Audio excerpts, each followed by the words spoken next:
believe that all trustees except trustee McDonald and trustee Beers are here at this point. And I don't know if trustee Beers is coming. I think trustee McDonald is traveling. And so now we move on to the Pledge of Allegiance. So can I have the student trustees one last time lead us in the pledge? I pledge allegiance to the flag of the United States of America and to the republic for which it stands, one nation, under God, indivisible, with liberty and justice for all. Thank you. And so item number 3 on the agenda is to review, revise, and approve the agenda. And I have a couple of revisions and one moving one topic. So would anyone object to moving what is currently item, let's see, C on the Board of Trustees recognition of our outgoing trustee to move down to 7 where we're doing other recognitions so that in case Debbie needs to get on the road, we're not holding her up. So we'll move Debbie's recognition to 7C. Is that okay with everybody? And the second thing is under 9A1, thanks to great proofreading eyes of trustee Kendall, in the administrative recommendation, the last word of the second sentence should say later start times rather than earlier start times. Thank you for that. And then on page 27 of the attachments to the agenda, everything that we're talking about that's happening in the superintendent's report is really happening in 2017, not 2016. So we'll switch that. And then under 7A for an exciting component of the meeting, which is the robotics program service, Dory Pinkerton's name is D-O-R-I, so we're going to correct that so we have it spelled right. And I think that's it. Does anyone have any objections to that one revision and those corrections? Did anyone else catch any others? So as amended and corrected, is everyone okay with the agenda then? Seeing nods around? Then we'll go ahead and move on to item number 4, which is to approve the minutes from the regular board meeting from April 11th, 2017, which are attached to the agenda beginning on page 6. Is there a motion to approve, or first of all, did anyone see any corrections or additions? See none, then is there a motion to approve the regular board meeting from April 11th of this year? Moved by trustee Wake, seconded by trustee Dupree. Any public comment? See none, then, oh, pardon? Yes. On the minutes? Oh, sorry. Minutes? Minutes? Okay. Yeah, we're not to regular public comment. That's okay. All trustees in favor of approving the regular board meeting minutes from April 11th, 2017, please indicate by raising your hand. And that's unanimous as to all trustees present. And now we get to public comment on non-agenda items. And the reason that we separate non-agenda items from agenda items is because public comment on non-agenda items is an opportunity for the public to bring to the board's attention anything you'd like us to consider or look into. But because it wasn't noticed up as something that the board itself would be talking about under the Open Meetings Act, we won't be talking about it tonight, but it does bring it to our attention, and if it needs subsequent discussion, we can add that in. So anything that falls under the jurisdiction of the district or anything that would be impactful for our schools, we would love to hear from the public on non-agenda items. And so we would ask you to come to the podium, turn on the microphone, spell your name if it has an unusual spelling, and then we try to limit the comments to 3 minutes. And if you represent an organization of any kind, also identify the organization for our secretary to the board. And with that, any public comment on non-agenda items?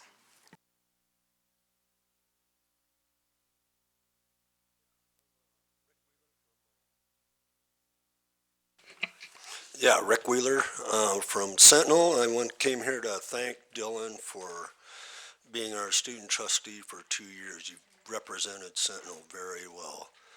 And I hear we're getting Haley Gray's sister as our next one. And let me prefix this next one. Almost all of the board members have changed. Just a couple left from Haley Gray's time. And I just thought I would say that the morning after her first board meeting, she looked at me and said, "I thought those people were supposed to be smart." Any other public comment? Yep, go ahead. My name is Becca Naskovitz. I'm a parent, a Rattlesnake Elementary School parent. I have a fifth grader and, Could you say your name again? a oh, little more Rebecca Naskovitz. Last name is spelled Nasgovitz. You did say to do that, right? Thank you. So I have a second grader and a fifth grader at Rattlesnake Elementary School. When my kids started school, they were receiving art instruction about once every 5 weeks, and that was kind of a major disappointment to me. As I understand, my kids now are getting art maybe once every 3 weeks, which is a major improvement, and I appreciate that MCPS is making strides in the right direction. However, I understand that last year you were considering adding another full-time art teacher to the K through 5 schools, and ultimately that didn't come through. So I'm here actually with a group of other parents representing other elementary schools across the district, because there are a lot of parents who would love to see more art instruction in the schools. There have been strides also through Spark Arts, which is great because I love seeing that there is more drama and dance and expanded art exposure in the schools altogether. But I also feel as though having other art teachers come into our schools, when we're already paying art teachers who thought maybe there would be an expanded arts representation through the schools, so that they would actually have support and be able to maybe have supplies stored somewhere in the school. Right now, the way the teachers are operating, they're basically mobile art projects working out of their car. And I think that the types of projects that they can give to our kids under those conditions are not the best conditions. And I don't think they're the best projects that our kids, they're not getting exposure to the kind of projects that they could be exposed to. So I'm here mostly just to say, please consider when you are looking at allocations for the budget this year, expanding the arts curriculum, because I know a lot of parents are really surprised when they realize that their kids aren't getting art instruction once a week. We have music twice a week, we have gym twice a week, and I guess I just don't really understand why there's such a lack of visual arts in our public schools. I feel really fortunate to be a part of Missoula County Public Schools. I grew up in a public school in Milwaukee, Wisconsin. It was an arts school, and I can tell you that those classes are what kept me going back. They're what kept me interested in school. And so I think we have an amazing public school system, but I think having a more well-rounded curriculum could serve our community even more, even better. So thank you for taking the time to listen, and there are a couple of other parents here with me. Hi, my name's Abby Wiggin, Wiggin, no S, and I'm following Becca up. So, Missoula County Public Schools states that the methods change, but the principles do not. Its mission is to ensure every student achieves his or her full potential regardless of circumstance and ability. And its vision demands that we communicate, collaborate, think critically, and we create. This vision cannot only exist in classrooms that teach with words and numbers, but thrives in arts education. We live in a visual world beyond textbooks, and that's how we relate.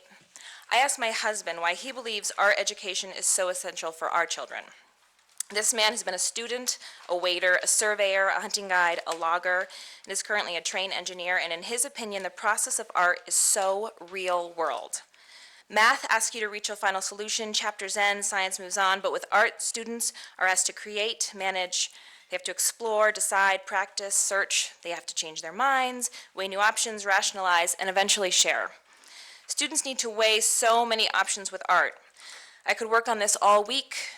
I have 3 hours. What do I do? Communicate, think critically, collaborate, and create. Right now, students don't get to experience this to its fullest potential at the elementary level.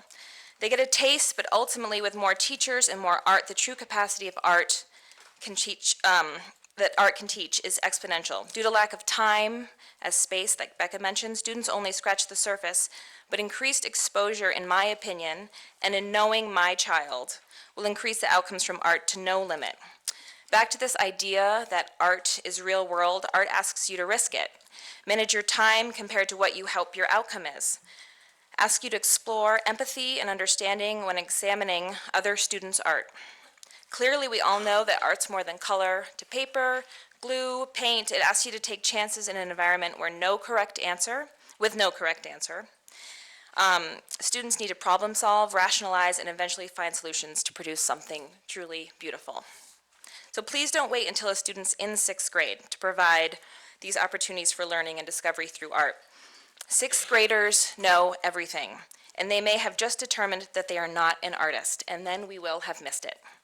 So elementary school kids need weekly, longer art classes. Thanks for your time. Time to change our methods to meet our principles.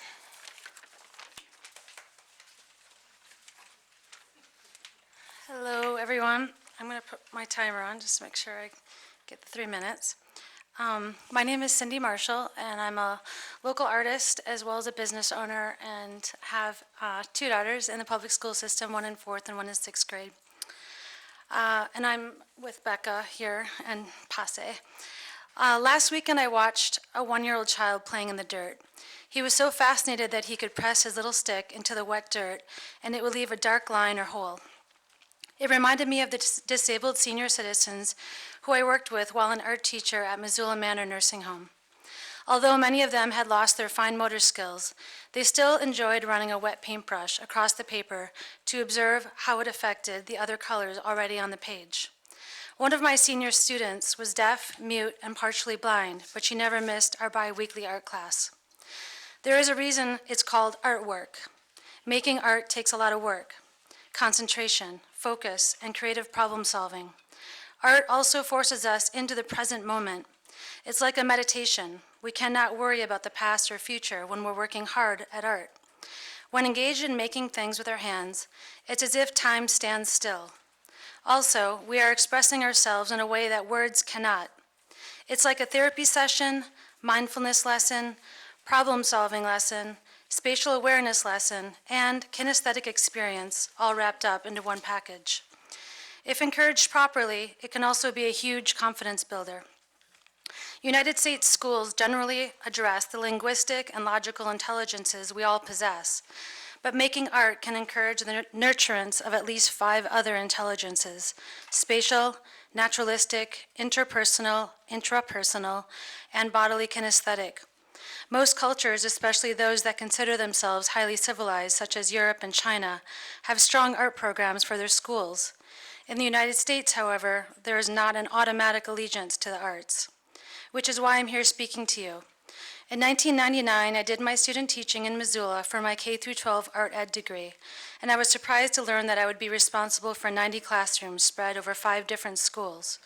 I know that with grants, that has increased some over the years, but I believe art education is important enough to have it become a bigger priority. So to summarize, learning fine art skills gives us a deeper understanding of ourselves and our world. It can help us to express ourselves more deeply and in more ways, ways that cannot be captured in words. And art gives us an outlet to calm our minds while helping us to live more deeply in the present moment.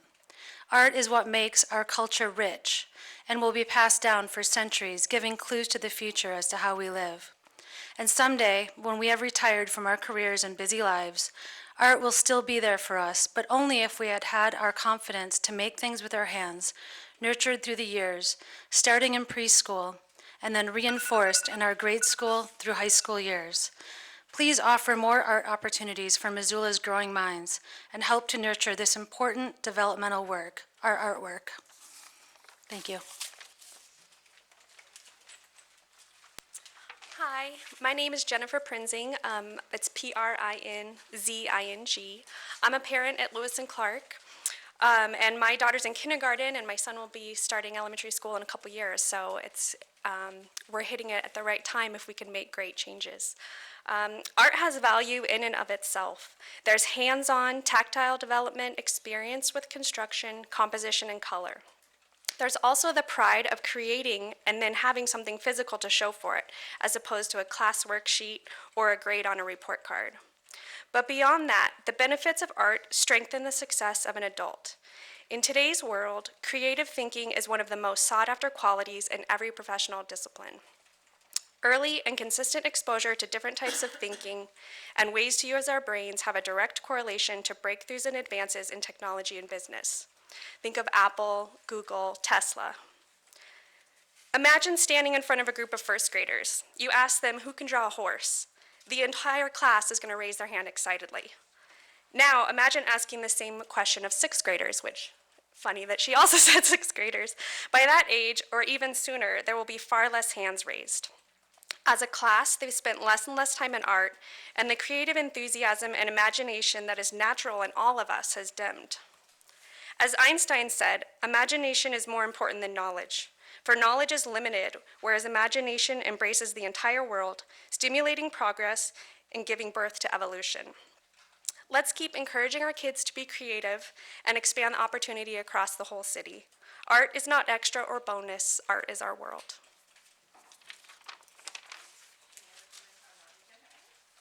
Okay, I'll be really brief. My name is Kathleen Sevilla. I have a second grader at Cold Spring School. I'm very proud to have her in the Missoula school system. I just wanted a show of hands over here. Her parents, like me, have nothing formal to say, but are here in support of art today. Okay, thanks everybody for coming. All I want to say is just recently my daughter was tested for compass. I'm still learning what all this means. She received a 99, a 94, a 95, and a 99, which is pretty amazing if you understand about compass. And what I'm learning is art is going to be key in her education in the Missoula public school systems. So please consider art when I'm not sure how to finish this up. I had nothing formal to say. I think everybody understands what I mean. Thank you.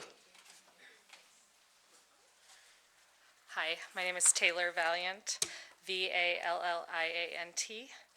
I am a letterpress printer, illustrator, and a small business owner here in Missoula. And I have two children at Paxton.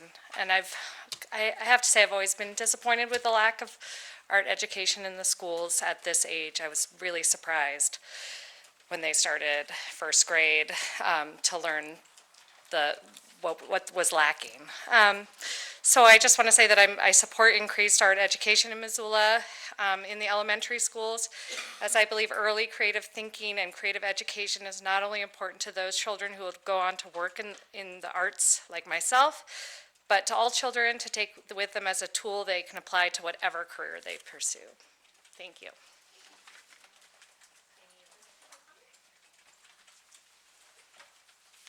My name is Minette Glazer, Minettteglaser. I'm a mom of two third graders, and throughout their career so far in elementary school, I've made a point of volunteering during the times when they've had art, and been similarly disappointed at how rarely it occurs and how stressed out the teachers are when it does occur because they have to juggle so much. This year I volunteered each time the art teacher came, and while my kid's school is lucky enough to have a room where we actually get to keep supplies for art, every time she was still very, very stressed out about getting everything in the time allocated in preparation for the next class afterwards. And I honestly think that the schools here need one teacher per elementary school in order to deliver the kind of education our kids deserve. I also know firsthand from doing that there are lots of kids in our schools who aren't really good at the traditional skills, reading, writing, math, and yet they flourish when they're doing art. There's one kid in my children's class who is a troublemaker all the time. He's never listening. He's always distracting the teacher from doing what she's supposed to be doing, but when he sits down and does an art project, he gets completely engrossed in that project. He's focused, he's listening, he's really, really excited about doing something well. And the last time we did a project, it took him so long that he had to stay in for recess to finish the project, and he was fine with that. It's really important to provide an outlet for some of these kids other than the traditional subjects where they can excel, they can be creative, and they can feel good about themselves. So please put more time, energy, and funding into art in our elementary schools. Thank you.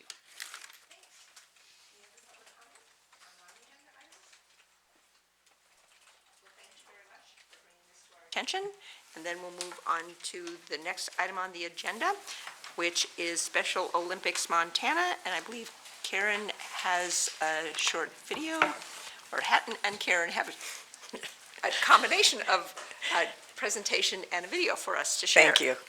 I depend on Hatton. As Hatton is queuing up a message, I'm sorry?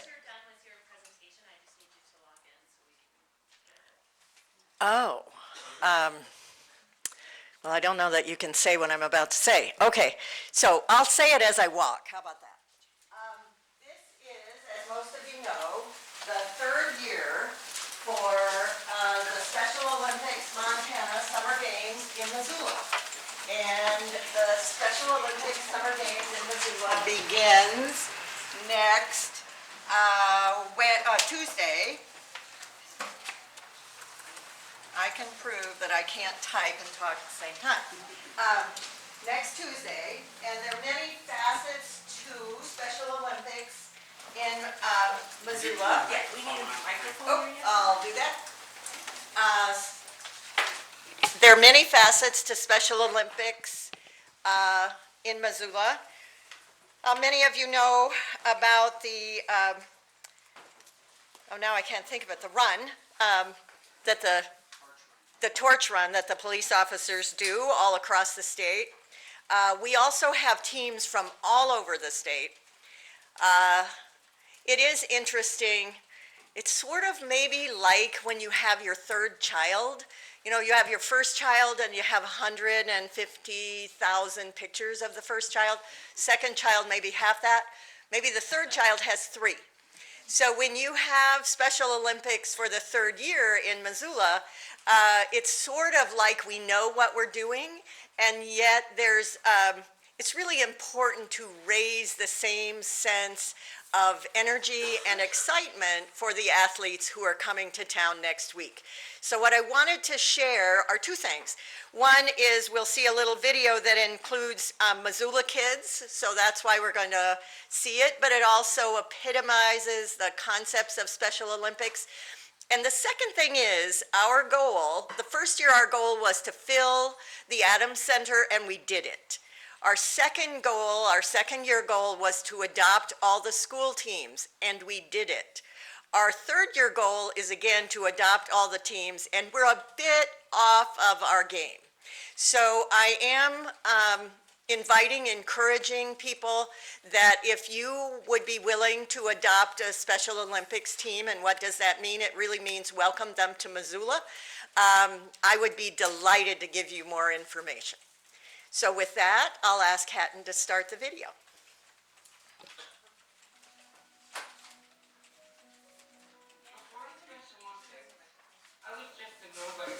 And then they showed me that I belonged and, you know, that everything was going to be all right. So now that I have everything I need, I can do anything.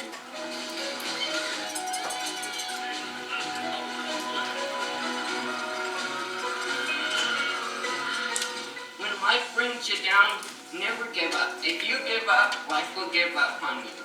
So always remember, I will always love you. You guys changed my life, and you guys are my friends, and you guys gave me a world and a new view that I never thought was possible. People with disabilities show off their skills and talents. I'll be so happy and proud. I am proud of medals from there. It helped my family because I didn't have a family before, really. So I got adopted by a family that was volunteers for Special Olympics. Special Olympics changes lives, gives you lifelong friends, and you also get to be a part of a team that accepts you. What life was like before Special Olympics is I didn't have very many friends and I didn't socialize a lot. And when I came to Big Sky, I was scared that my life was just going to be the same. But when I met Mayanne, my coach, she turned my life around and introduced me to Special Olympics. It's for athletes of all abilities, not just higher ability, all abilities. We're capable of much more than people think. We can do things just like everybody else. And no matter what ability we are, we try our best. I got involved in Special Olympics because I feel like people with disabilities should feel the same as everybody else, and just like being there for them. Special Olympics helps me gain friendships just by getting out there, meeting new people. Supporting Special Olympics, really, as a student, makes me feel kind of a part of something bigger than just going to class and like not having real impact on anyone around me. I've had parents come to me in tears because it's the first time their kid is part of something that is a group, and it's not a group that is segregated to one section of the school. It's competitive, but at the same time, it's really about being a member of a team and making sure that everybody feels involved in that team. In law enforcement, we deal with the worst of society every day, and so to be involved in Special Olympics and the torch run allows for balance in my life. No matter what troubles and tribulations they're faced with every day, you would never, ever know it. To create a community that is much more all-inclusive, tolerant, and welcoming, certainly it epitomizes why we do what we do for this wonderful organization. I think our involvement challenges others to get involved. You've changed lives with Special Olympics, no question about it. You haven't just changed the athletes' lives, you've changed their parents' lives and people around them. And so we have to do the right thing, whatever it might be. Be part of it. It is important for us all to be a part of something great. If there wasn't Special Olympics, my life wouldn't be the same. Because Special Olympics is the greatest thing that ever happened to me. Be a part of something great. Compete, volunteer, donate. I mentioned the part about adopting teams. If that's not up your alley, I sure do invite you to come to the opening ceremony at the Dennis and Phyllis Washington Stadium, also known as Grizz Stadium, on Wednesday evening, 7 to 8:30. It is a wonderful community event. There are also athletic events all day Wednesday, all day Thursday. You will find the schedule on the Special Olympics Montana Summer Games website. Thank you. Any questions for Karen? Or any comments? Thanks, Karen, for sharing that. Any public comment? It is information only, but we'll take public comment. Seeing none, well, thank you so much for that update. Do you know where it's going to move to next year? I'm sorry, no, I don't, but oh, Great Falls. Okay, thanks. Everything goes to Great Falls these days. And I think you get to stay. I behind do. the Thank you podium. very much. And so we're on to the robotics program recognition. So thank you very much. This is one of the very important things in Missoula County Public Schools, and we actually heard about it over the few minutes before we heard about robotics when parents shared with us the time that they spend volunteering in our schools. Our schools in Missoula County Public Schools would not be what they are today without a very special group of volunteers that help us every day. And so we're here tonight, or I'm here tonight, along with quite a few other people, to honor one of those special volunteers. His name is Alan Bronick, and Alan is an engineer with CTA, and I think he's a head honcho kind of guy, aren't you? Anyway, about 6 or 7 years ago, I remember Alan and a couple of his colleagues from the community came to see Dr. Apostle, our then superintendent, and they were very interested in finding a way to be able to have a district-wide robotics team that would be able to pull from all of our high schools across Missoula, and that's pretty unique in terms of teams across Missoula. And so, Alan, if you could come this way, please. And so ever since then, Alan has been the person, one of the persons, but the mentor person who has always been there. And I do want to also appreciate his wife and his family who are always part of the robotics scene. But this year we wanted to give a special award to Alan And truth be known, we gave Alan this award at the robotics dinner because his daughter wasn't going to be able to be here tonight, and it was very important that she who has participated with him be able to see that. But we wanted to thank Alan, and we said thank you for your mentoring, support, and dedication to the high school robotics program, Missoula County Public Schools High School Robotics Team 2017. And when we were talking to the young men and women who were being honored at the robotics banquet, I suggested to them that when Alan started with the robotics team, they were actually in elementary school. So time moves very fast. So Alan, I'd like to give you this honor. Thank you.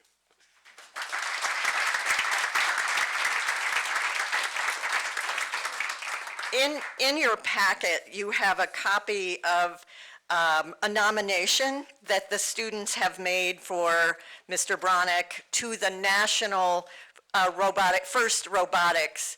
And that's an award, a national award for a special mentor, so we're cheering for him along the way. I'd also like to introduce Dory Pinkerton. And Dory has been our coach this year.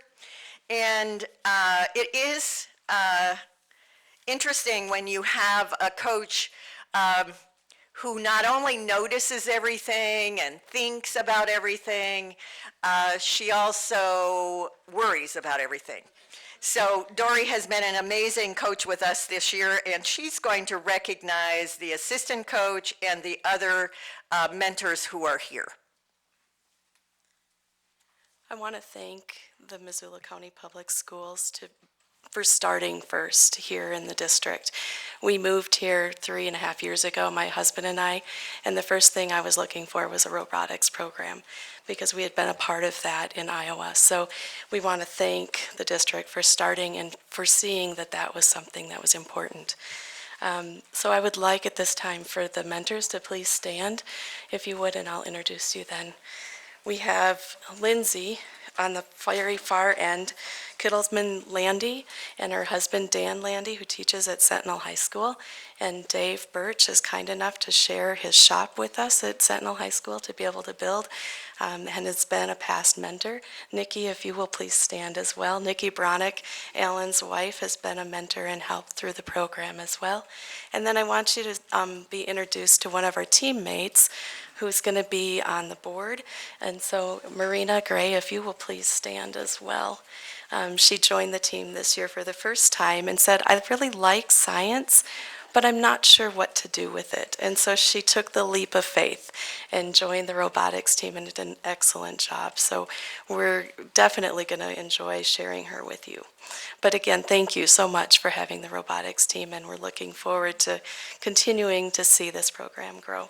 Thanks.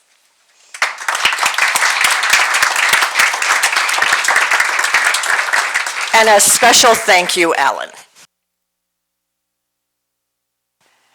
And any board comments? I have one. I was a robotics coach out at Hellgate Elementary for 3 years, and I absolutely loved it. I grew up playing with Legos and pretending to be a computer programmer. So when I was elected to the school board, it was something that was really important to me. So you were pushing from the outside, I was pushing from the inside to make sure that Dr. Apostle, the superintendent at the time, understood how important I think robotics is to the future of the world. So I really am so excited, and I hope that a board nomination turns out to be something, but I know how much time it takes to be a coach and how much dedication it takes, having been on your side of things. So I want to personally thank you so much, because it's been a dream of mine to have a robotics program in the school district. So thank you. And again, I think Karen summed it up very well, but I would want to extend my appreciation to the mentors, to the coaches. Certainly, Alan, again, has been there from the very beginning. When Nate expressed interest, I think like you said, 6 or 7 years ago. So it's wonderful that we've had that spirit. I think the program has been very, very successful. And I really like the comment about knowing science, but wanting to have a venue to apply it. And I think that's one of the real benefits of the robotics program. So the hours are amazing. I know you took the trip to Calgary, and the travel is intense. I really appreciate what you've sacrificed personally and professionally for the benefit of our students. So thank you, and we're all the better for it.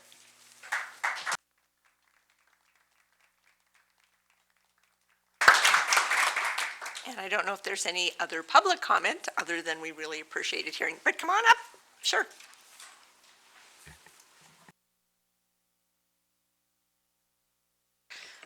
I apologize, I need to make an amendment. Nate is here tonight as well, Nate Bronick. So I wanted to, he also has been one of our mentors, so thank you very much.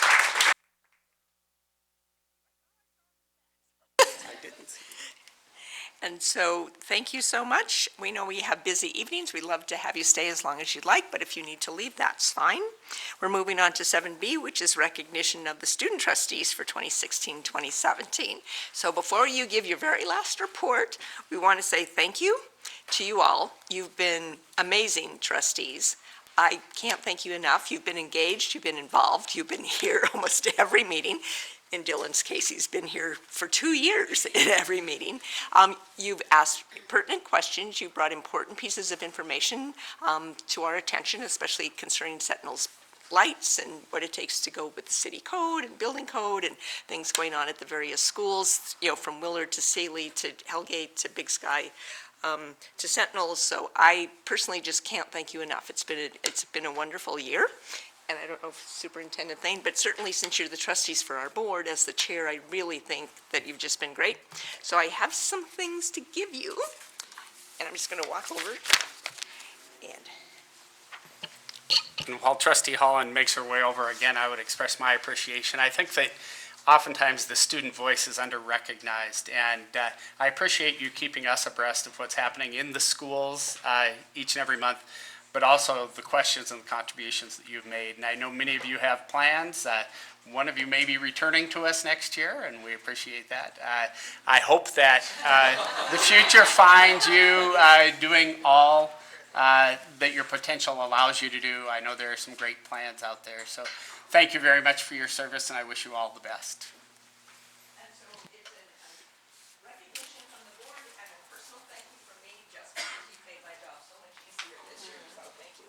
Debbie, if you don't mind if I give you the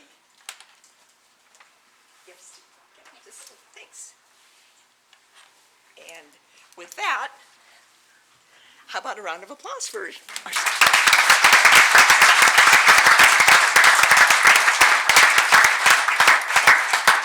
actually pretty sad to not get to see your faces next year. But I know you'll be doing good things, and some of you might be back. We hope, right, Gab? Yay. And so as I indicated at the beginning of the meeting, since this is the time we're doing recognition, I'd like to, as I indicated, we're going to kind of fast forward and recognize our outgoing trustee. Debbie Dupree has been on the board for 15 years representing Sealy, Potomac, and let me get the last place, and Clinton. She has driven down in deer fests and snow fests and rain fests and, you know, has tried to stay to the bitter end in some really, really long meetings. She has dedicated her, public service to representing not only Sealy and Potomac and Clinton, but just kids in the schools everywhere. And so I understand, I've just been looking at some cute pictures of some new grandbabies, so I understand life changes and she's moving on to some other things. And I wanted to let everyone know we gave her a medallion of appreciation up at the Sealy meeting that we had in last month because we really wanted to do something in front of the people who really benefit the most from her representation. But I did pick up something on behalf of the board to give to you tonight, just to say we don't know what we're going to do without you, but I bet you're going to have fun.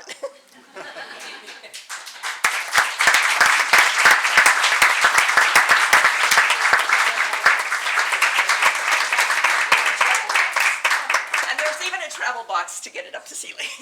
So I would like to know if Debbie's calculated the number of miles she traveled on school business over the last 15 years.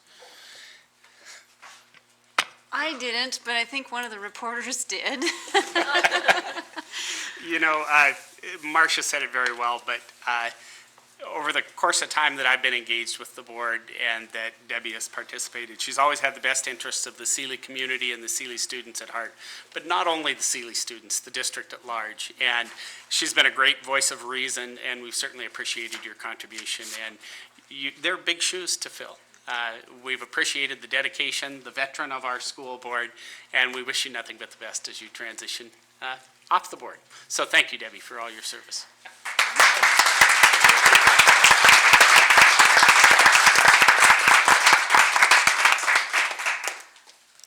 And with one exception, or maybe two, we hope Brandon will be back too, but student trustees. So we'll start with Brandon and move down the table, if that's okay. And these are student trustee reports from the various high schools. All right, considering I was in attendance at the most recent meeting in Seeley, I actually have remarkably little to report, so this should be over shortly. Willard is still working with CTA on the new building, and the general contractor for the building has just been hired, but he hasn't been made public as of yet. They haven't been made public as of yet. Construction for the new building is set to commence this summer in August. There should be a new Willard wire coming out soon before school gets out. And lastly, there will be a graduation celebration at Willard on June 1st for this trimester's graduates, and there will be another celebration at the Music Recital Hall for all of Willard's 2017 graduates, the same day at around 7, I believe. And that's actually all I have for the remainder of the year. Everything important, that is. Thank you. Annika? Good evening. Before I begin our last report for this school year, I would like to thank every person on this board who gives their countless hours and efforts to the MCPS community. So thank you for all you guys do, your service in a way that honors our Missoula community. I have been privileged to be a part of this board, and thank you. Now I would like to inform everyone with some current events and past events going on at Hellgate. Starting at the end of April, a few notable events that occurred was the juniors took the ACT on April 19th while the sophomore class attended a mock crash. Now Annika's going to talk real quickly about some sport items. All right, so with sports, tennis has had a great season so far, boys and girls, and their divisionals is this weekend, and state will be 2 weekends from now in Kalispell, I believe. The track and field has also been doing very well, and they have a meet this Thursday. They have also been volunteering their time for coaching for the youth track and field, so they're really involved with Hellgate and for the Missoula community. Softball has had kind of a rough season with only a couple wins, but they pulled out a huge win on their senior night last week. Girls lacrosse is 7-2 so far, and they just had a huge win over Bozeman last weekend, who was undefeated. And we head to Jackson Hole, Wyoming this weekend for our last tournament before state.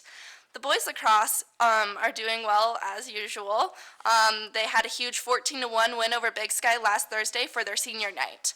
There are 12 senior boys and 6 senior girls, and they'll all be missed as we head into our last state tournament, which will be held in Great Falls on Memorial Day weekend. Moving on to the arts, which I like a lot. The arts at Hellgate have also been busy during the spring season, including the Drama 2 10-Minute Play Festival, which was last week on Tuesday and Wednesday, and last Friday was the renaming of the auditorium at Hellgate to the Rothwell Theater. The Senior Art Showcase was also held at the same night for guests at the renaming event to enjoy the work of Hellgate's own artists. Moving on to some more current events, Hellgate High School's 36th annual Pops concert is tomorrow at 7 p.m. in the upper gym. And on Thursday, the Drama 3 classes will be performing their 10-minute plays that are student-written and directed at 7:30 in the auditorium. It's free admission, and the students have been working diligently since spring break on their pieces and are excited to showcase their efforts. With the school year coming to a close, Hellgate High School Choir will be having their final concert on the 22nd at 7:30. And Hellgate Concert Band and Symphonic Band will have their final concert on the 24th at 7:30. Then on the 25th, Hellgate Band will have their annual band banquet where seniors are recognized, and then at the end of the night there will be a final concert by the Wind Ensemble and Jazz Band at 8 p.m. Which brings us all the way to June 1st, which is the senior class's final day. They will have breakfast and then followed by a talent show and then final checkout. Graduation will be at 9 a.m. in the Adams Center on June 3rd. For the rest of the student body, finals will be held June 6th through June 8th. Finally, the last day of school will be June 9th. Thank you.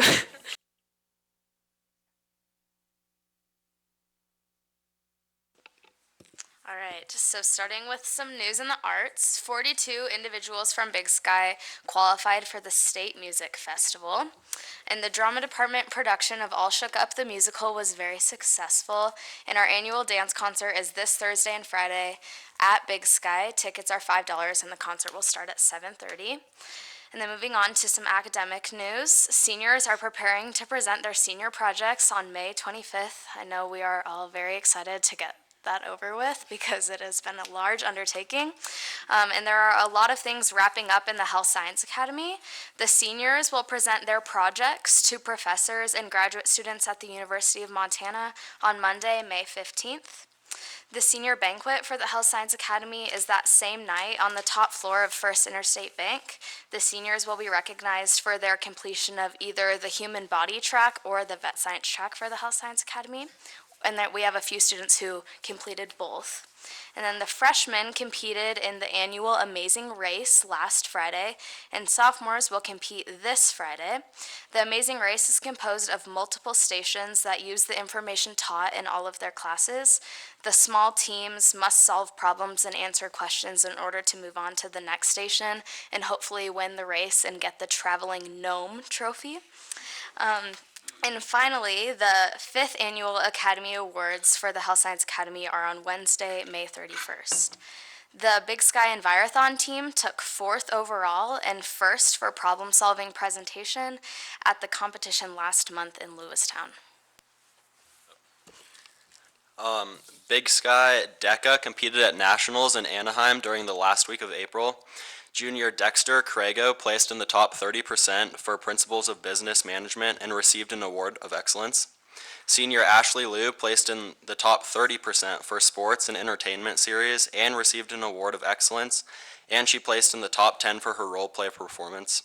Our first year of IB testing is in full swing. Everyone's really stressed out right now.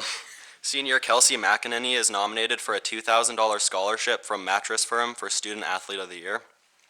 Moving on to athletics, on May 17th from 11 to 12 p.m. in the Big Sky Library, our athletes that will be continuing in college will be signing. The lacrosse team is hosting the 2nd annual memorial game for Abe Louder this Saturday. Sophomore Brady Tabish won prep athlete for tennis the week of April 23rd. Our softball team is playing Hellgate tonight, and last Thursday for senior night they beat Sentinel. And then track athlete Josh Malone is in the running for prep athlete of the week this week.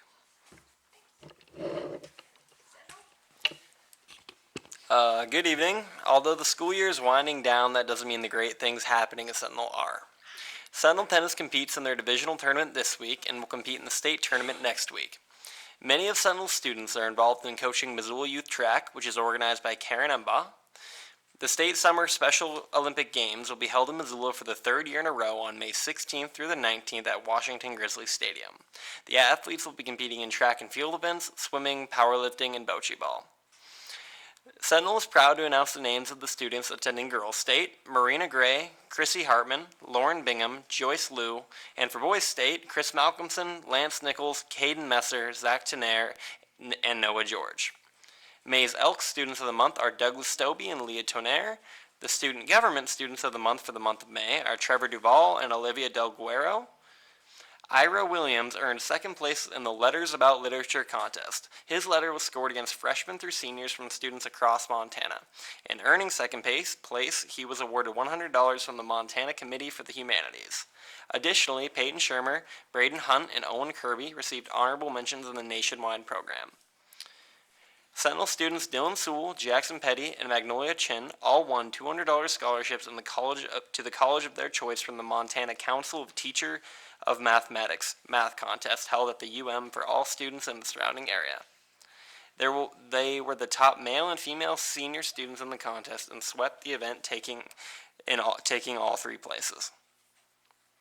On April 27th through the 30th, the Spartanaires went on their biannual competition to Seattle. Sentinel students Jackson Petty, Magnolia Chin, Leah Tenaire, Anna Bonessen, Zach Tenaire, and Oliver Chin are the 2017 Montana State Academic Champions. This team knocked off 2-time defending champions Billings Skyview, avenging a loss to them in the finals at last year's championship. Sentinel also handed third-place Billings Senior their only losses of the tournament. 3 of the 4 members of this team are seniors and have committed themselves to this program for all 4 years of their high school career. The other 2 juniors and 1 sophomore have also participated every year of their 10 years at Sentinel. Sentinel DECA members Quinn McKernan, Dylan Haggart, Sarah Shistari, Katie Stainer, Quinn Peacock, Tyler Hazeltine, Hannah Beatty, Taryn Buchanan, Weston Gibbs, Brittany Delridge, Sam Severson, Ben Olds, and Nathan Wildebor were awarded the top 30% Award of Excellence at the 2017 DECA International Career Development Conference in Anaheim, California last month. Seniors Casey DeWitt and Madison Olberg surpassed this award and were recognized as event finalists. Only a handful of Sentinel DECA members have ever received this acknowledgement at the ICDC. Next week is the spring musical Bye Bye Birdie. The performance days for Bye Bye Birdie are at 7:30 p.m. on Thursday, May 18th, Friday, May 19th, and Saturday, May 20th.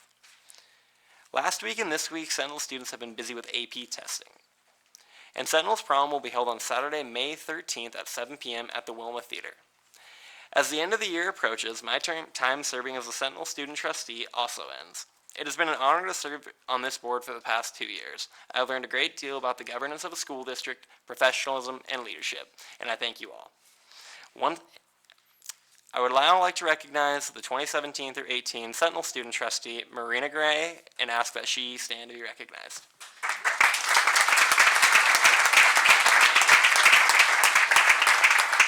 Thank you again.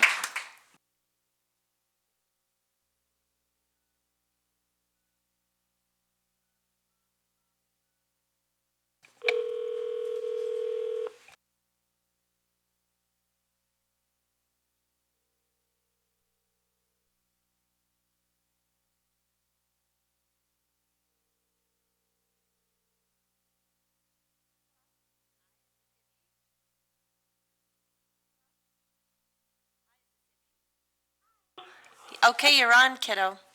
Oh, okay. Sounds good. So, sports at Sealy Swan High School. The Sealy Swan High School golf team has state next week and is hoping last year's champion, McKinley Nicholas, will bring home gold again this year. Sealy Swan High School track team heads off to districts next week, divisionals the following week, and then state the week after that. They're pretty pumped about that. And then we have, outside of sports, Student Council just had Earth Week challenges to encourage students to use resources more efficiently. They raffled off gift certificates as prizes. And Leo Club is up and going. They had a highway cleanup on Saturday, and they're going to do some deck staining on the 20th. There was a field trip with the wildlife biology class where they were trapping raptors, and they did it in partnership with Raptor View Research Institution, who's been supporting them since 2002. They were out west of Missoula. They saw dozens of raptors. They weren't able to catch any, though, because there were so many ground squirrels running around that the raptors were more interested in that than... So, and then tomorrow we have Discovery Day. It's a field trip that the whole school participates in. We have 8 stations, and they range from poetry to geology to fly fishing. It's all day long. Each student gets to go to one station in the morning and one in the afternoon. And that's all. Thanks again, Ibby. I was just going to say, this is Marcia. I think Debbie is bringing up to Dr. Pecora a thank you certificate and also a gift from us for being such a great trustee, and pass our thanks along to Keaton as well. Okay, thank you. You bet. Thank you, Ibby. Thanks. Thanks.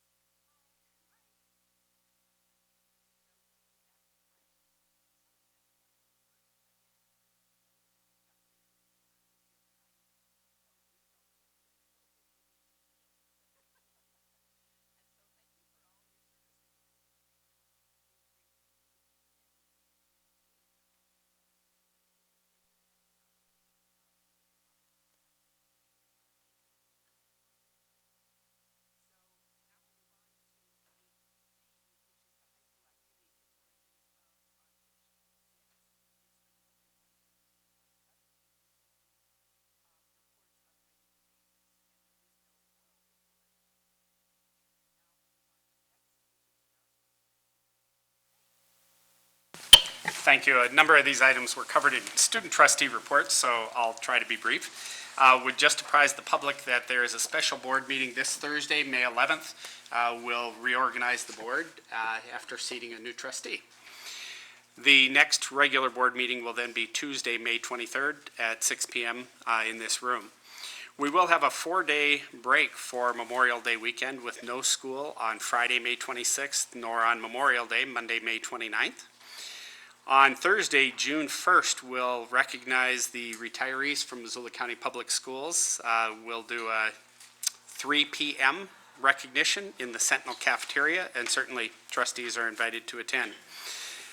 As Brandon mentioned, Willard will celebrate the graduation of all students that successfully completed their program at Willard this year, Thursday evening, June 1st at 7 p.m. in the University of Montana Music Recital Hall. The graduations for the other 4 high schools will be as follows. Saturday, June 3rd in the Adams Center, we'll have Hellgate at 9 a.m., Sentinel at 12 p.m., Big Sky at 3 p.m. On Sunday, June 4th, Seeley Swan High School, 1 p.m. at the Seeley Swan, CB, and Helen Rich Activity Center. The Missoula County Public Schools Adult Education Program will also celebrate graduation. That will be Saturday, June 3rd at 5:30 p.m. in the Adams Center following the Hellgate ceremony. The 3 middle school graduations or promotion celebrations will be Thursday, June 8th, Meadow Hill at 5:30 p.m. in the Sentinel Gym, C.S. Porter at 6 p.m. in the Big Sky Cafetorium, and Washington Middle School at 7:30 p.m. also in the Sentinel Gym. As was referenced, the last day of school will be Friday, June 9th, and it will be a half day of instruction and a half day for teachers to wrap up their classroom duties. I would mention, if you have not been to Southgate Mall recently, the Southgate Mall Art Show featuring elementary school art is on display through the month of May, and I would encourage you to take a look at it. It's a wonderful show and certainly represents a lot of work on the part of staff and students. And as Karen referenced, next Wednesday, the 17th at 7 p.m., Special Olympics opening ceremonies, and we encourage all to support our Special Olympians. Thank you. Thanks. And now we move on to 8D, which is announcements from trustees. Are there any announcements from any trustee? Trustee Dupree? The talkative trustee. I do want to thank everyone here for everything. It has been an honor to serve my community. And I think I'll actually miss you guys. Thanks. Any other comments from, or announcements from trustees? We'll miss you too.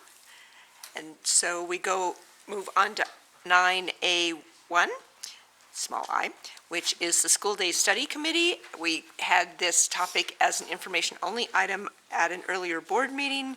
Now it's coming back to see if the trustees might indicate some direction that the administration can take. The recommendation is that the trustees consider action to direct the administration to proceed with the investigation into the logistics to implement a later start time for high school students. So Superintendent Thane, it sounds like a few people are going to speak to this. They are, thank you. As you know, at the April 11th board meeting, we distributed the white paper that was drafted by the School Day Study Committee. A group of 24 stakeholders gathered over a period of months to study the attendant issues with regard to high school start times in particular, but school day in general. And it was a very interesting group composed of parents, staff, students. The staff was both certified and classified. We tried to bring together all the various interests that we could identify who might have had some important insight into the conversations to be had. I think what was most incredible to me, actually, was that when we got to the final evening and had gone through the rewrites of the white paper, there was essentially unanimous consensus among a very diverse group that it was important for us to present to the Board of Trustees and to encourage you to direct the administration to research the potential for a later start time. Tonight, we're going to have a brief presentation by 3 members of the committee, and they are people who represented the high schools. First, Janice Bishop is going to speak to us. Janice is a retired MCPS teacher, was president of the MEA for a period of time, and taught most recently, before her retirement, at Big Sky High School. She'll be joined tonight by Jennifer Courtney, who's an assistant principal at Big Sky High School, and Gary Stein, who teaches social studies at Sentinel High School. And we met briefly yesterday just to talk about each representing a portion of the paper. And then at the end, if you have particular questions for members of the committee, I think they're game to take them on. And I'll certainly be happy to pitch in.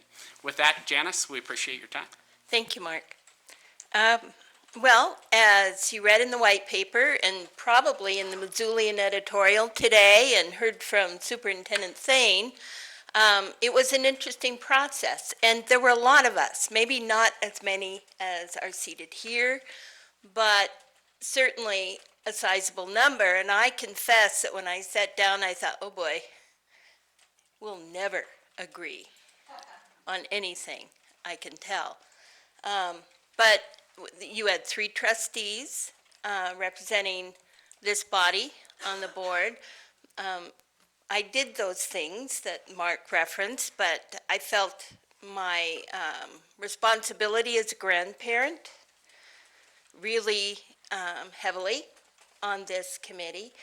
And with all of these disparate backgrounds that people brought, it was amazing how beautifully the facilitator, Ginny Tribe, was able to get us focused, and I felt as though every meeting was productive.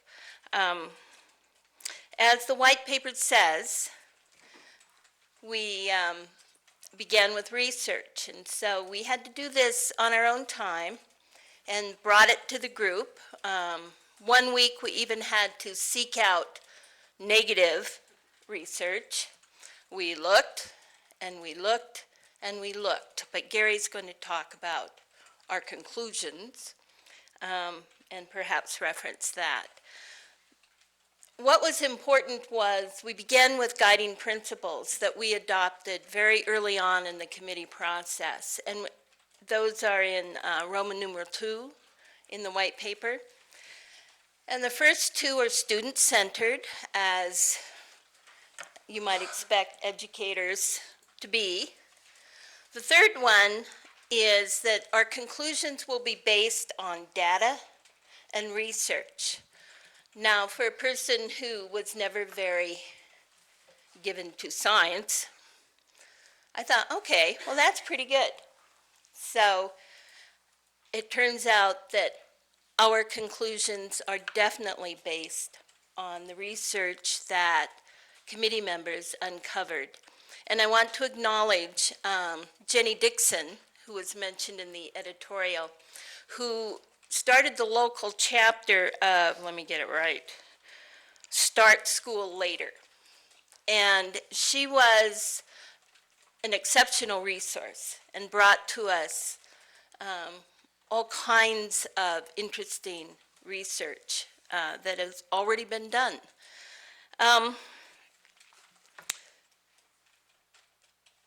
Jennifer is going to talk to us about some of the research, and we recognize in the last bullet here in our guiding principles that this is a topic that's been discussed before. at MCPS. And when you start with the challenges that a change like this presents, you don't get very far because they're huge.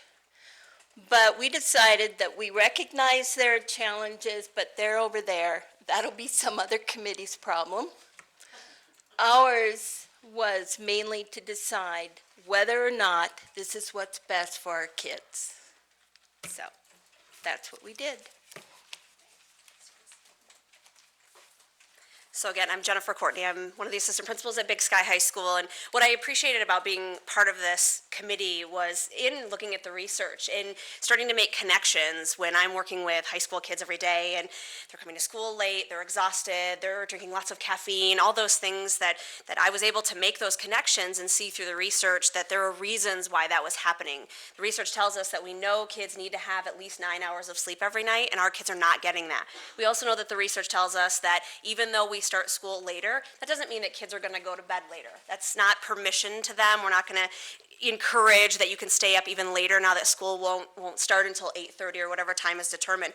And we gathered that research from lots of different places, including even a recent article in the NEA today from April. So it's being talked about in lots of different capacities all the time. We included research from the American Medical Association, Centers for Disease Control, the American Academy of Child and Adolescent Psychiatry, Society of Pediatric Nurses, the American Academy of Pediatrics, among lots of others. And we know, as Janice said, that there is probably research out there that would indicate the opposite. And we were open to that. We were willing to look at that and be a critical thinking group that took all viewpoints into consideration. And I think through that, we know that starting school later will help with decreased obesity rates, decreased caffeine consumption. The mental health component is huge. It was talked about a lot with our groups that, decreasing that risk for anxiety and depression we know comes with increased amounts of sleep. Decreased vulnerability to stress. We know, as our trustees alluded to, that kids are really stressed out right now, and when we can provide them the opportunity to sleep a little bit longer, we know that that's going to help their academics. Improving their cognitive function, executive functions, that's huge. Increasing attention and memory. So really the results were there through all the research and the time that we spent looking at that. So we really we're excited at the opportunity, and so I'm going to turn it over to Gary and give him a chance to talk a little bit about our conclusions. Excuse me. And congratulations. Nice job. You can read the recommendation. The white paper is available. Folks can read it. I do want to read the specific recommendation and just flavor that, I guess, a little bit. I do want to take a second to thank everybody who was involved in the process. It was a pretty darn good example of the district's commitment to collaboration and to transparency. So from the superintendent through the board members, administrative members, community members, yada, yada, yada, it was really a really interesting experience. I think one of the reasons for what I would detail as success of the group is because it was focused on one specific thing. And again, as Janice pointed out, we understood that there were going to be obstacles, but that is for another committee. It's also for you to consider. So I feel like we're in the process of providing you more information so that you can make a more informed decision that way. So we had a great time because we were focused on things, and Ginny did an amazing job, and so that was a good investment in our time as well. So the recommendation from the working group is a later starting time for the urban high schools consistent with the American Academy of Pediatrics policy statement that the high school day start no earlier than 8:30 a.m. I would remind you that nobody in this committee thinks that this is a panacea to solve all the world's problems in education or for raising children. The real focus ended up being health, both mental and physical, of students, that there was sort of a sense that we have a responsibility, a maximum responsibility to the health of students, and that this was a gesture and measure that would show that to the community, to the students, to the parents, etc. I just point out a couple of things in the white paper that are to be emphasized. If you look at the first paragraph, the MC Board of Trustees related to healthy school start times for adolescents. Again, the next line says it's an opportunity for students to experience a higher quality of life and physical and mental well-being in their daily lives. So again, that was our focus. That's the essence of our recommendation, is not really the management of time. Schools always have to worry about managing time. It's about the mental and physical health, maybe even emotional health of our students. So thanks for your consideration. Thanks to all the folks who participate in the process, and happy hunting, I guess. So good luck. So Any questions for any of the committee members or Superintendent Thane before I entertain a motion? And then after we've got a motion on the table, the board can enter into discussion. Any questions? Trustee Lorenzen?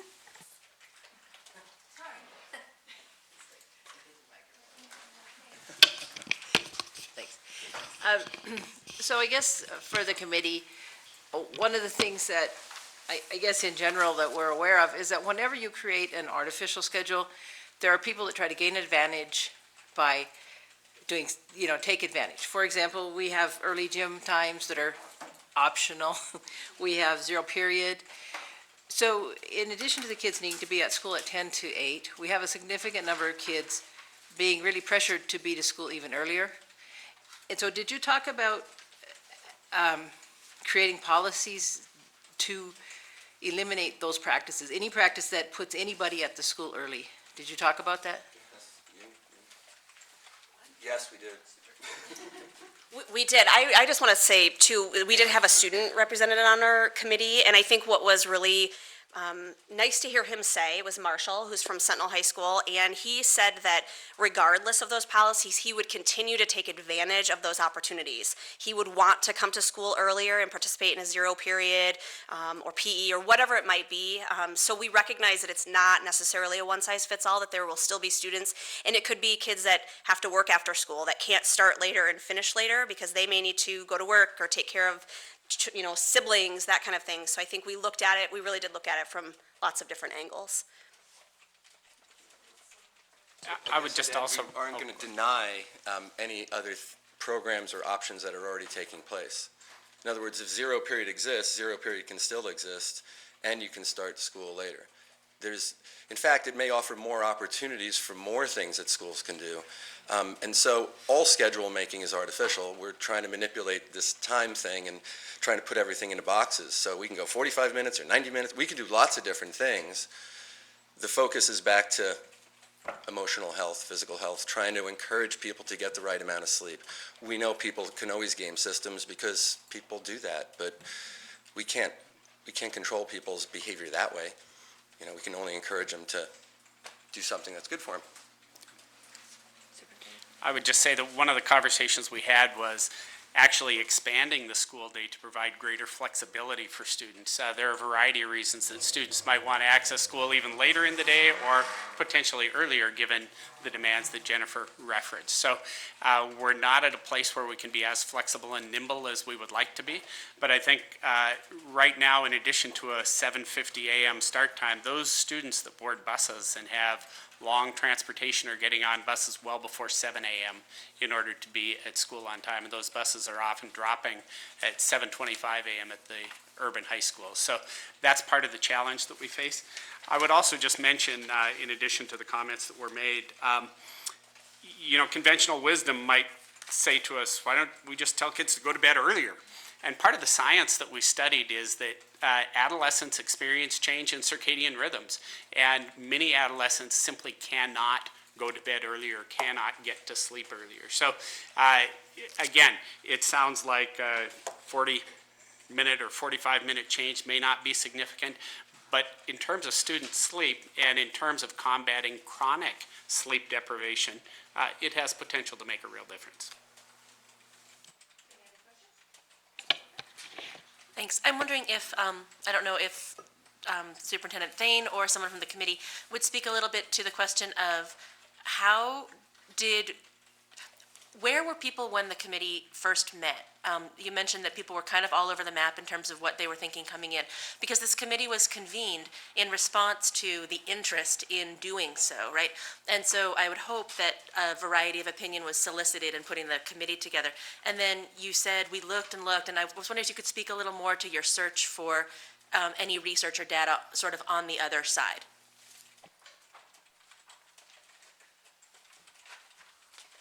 So in terms of the different committee members, we started our first meeting with everybody writing on a piece of paper their name and then what it is they bring to this process. And I remember Karen had collaboration.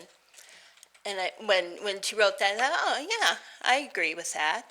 I had experience in couple of meetings after, 3 or 4 meetings after the first meeting, Jenny Tribe said, so take a look at your paper and how are you with what you said that you bring to this process? And I thought, well, I walked in thinking I was pretty experienced, but by then there was just so much information that I knew that there's always more that we have to learn.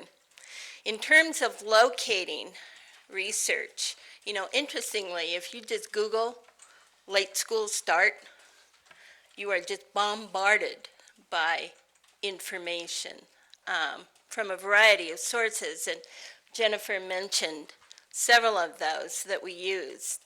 I was looking at research kind of from a teacher's standpoint, as a long advocate for teachers in the classroom.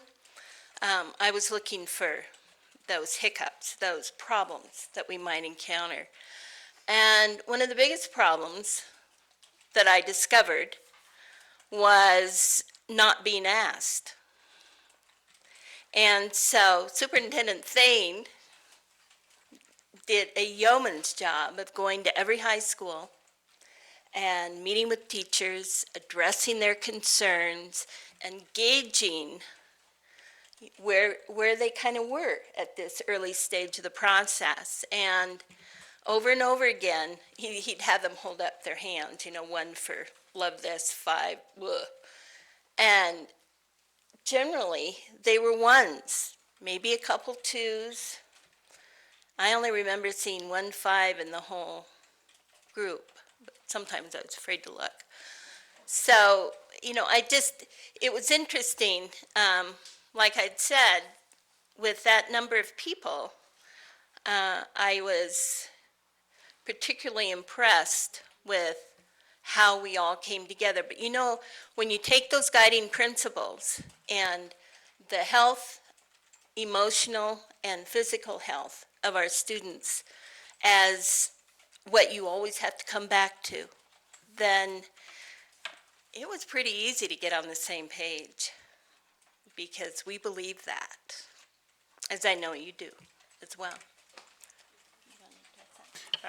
When we put the committee together, I actually sat with Julie, Karen, and Elise, and we listed on the board all the different interests that we felt needed to be represented.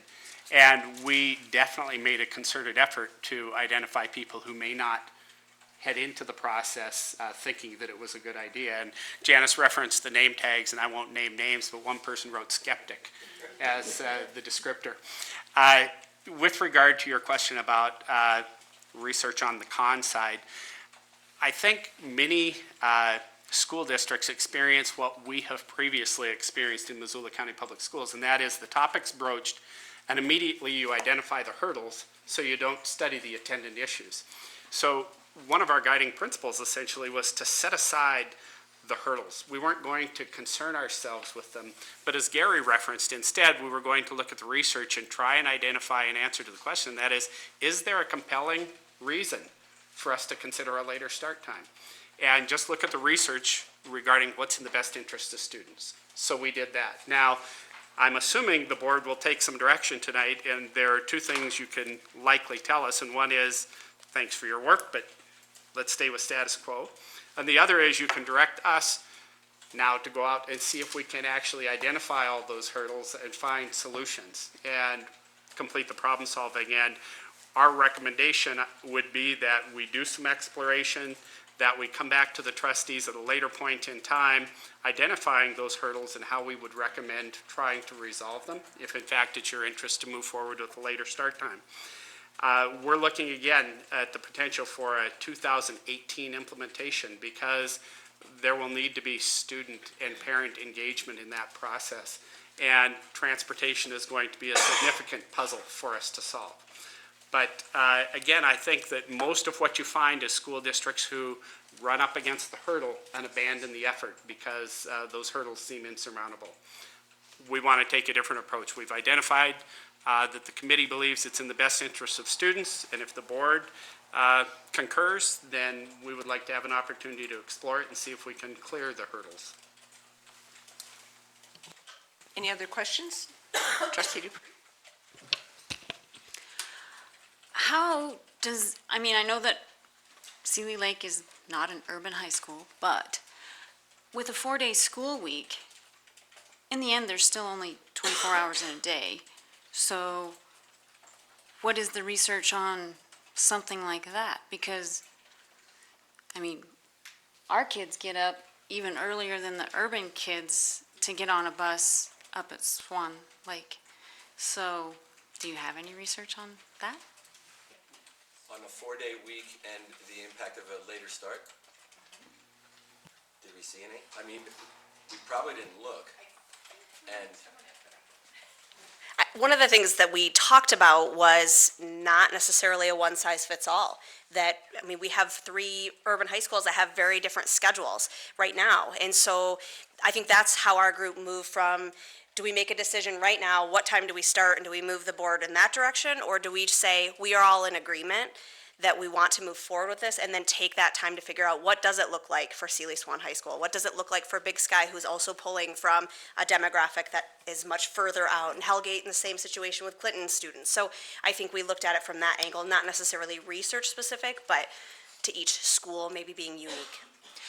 I do also know that my school loves their 4-day school week. And they would probably revolt if you took it away from them. And again, I don't think anybody on the committee maybe even thought that far ahead to Sealy's specific situation. And I was just checking with the person who would absolutely know this, and I trust. There doesn't appear to be any research, and if there was, it would be sort of against itself, because the reason you made a 4-day week wasn't necessarily related to the same issues that you would have a later start time. So you would need the same reason to then correlate those two things. So there probably isn't any research because it might just turn out to be invalid in one way or another. So, but I don't think anybody ever thought, oh no, well this is going to really impact Sealy and that we're going to take away the 4-day week. In fact, I don't think that would be part of this scenario at all, right? I would doubt that. Yeah, we have had, Debbie, as you know, a history of allowing both Sealy and Willard to craft their own calendar. We did invite Sealy's participation in the school day committee, and of course, they still are semi-piloting their 4-day week, and they felt at this point in time they would allow us to do our work. They would consider it as they finish, but they'll still have the latitude to make their recommendations with regard to calendar.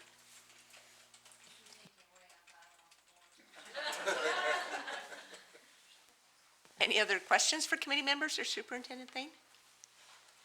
Seeing none, then this is listed as an action item, and the recommendation is that the trustees consider taking action to direct the administration to proceed with the investigation into the logistics to implement a later start time for high school students.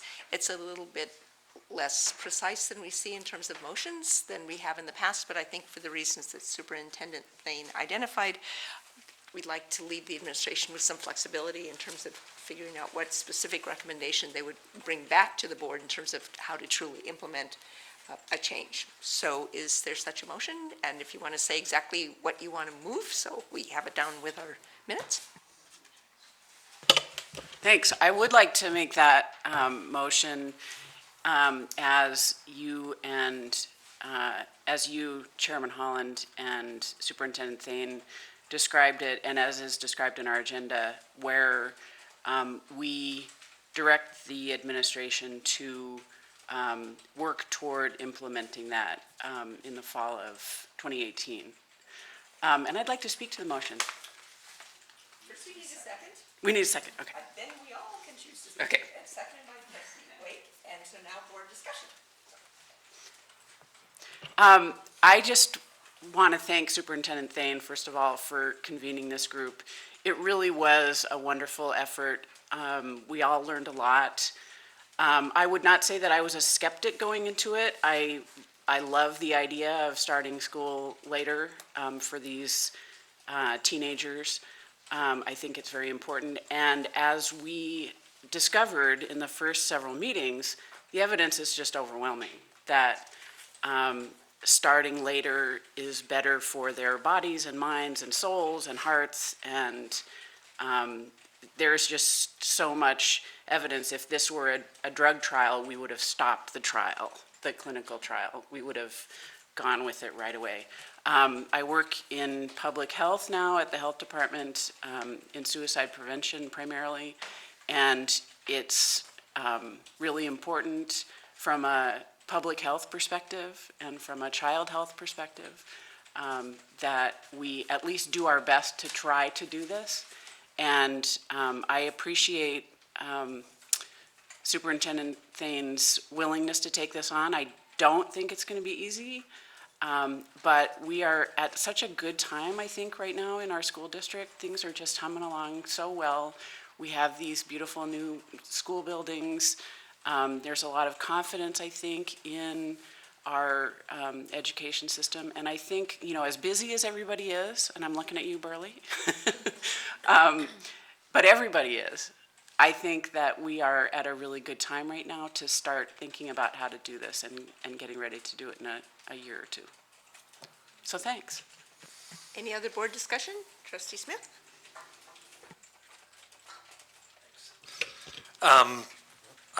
I too will acknowledge and I enjoyed being a part of that committee.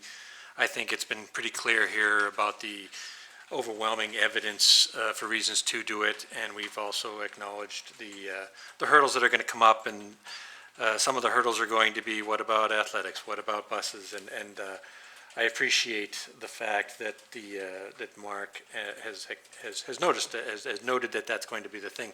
I also am really glad, Mark, that you said that we have a target date for the 2018 implementation. That was my one concern with the way that the motion had kind of been presented, or that the recommendation was presented. And I don't think I want to change it, but I do want to emphasize that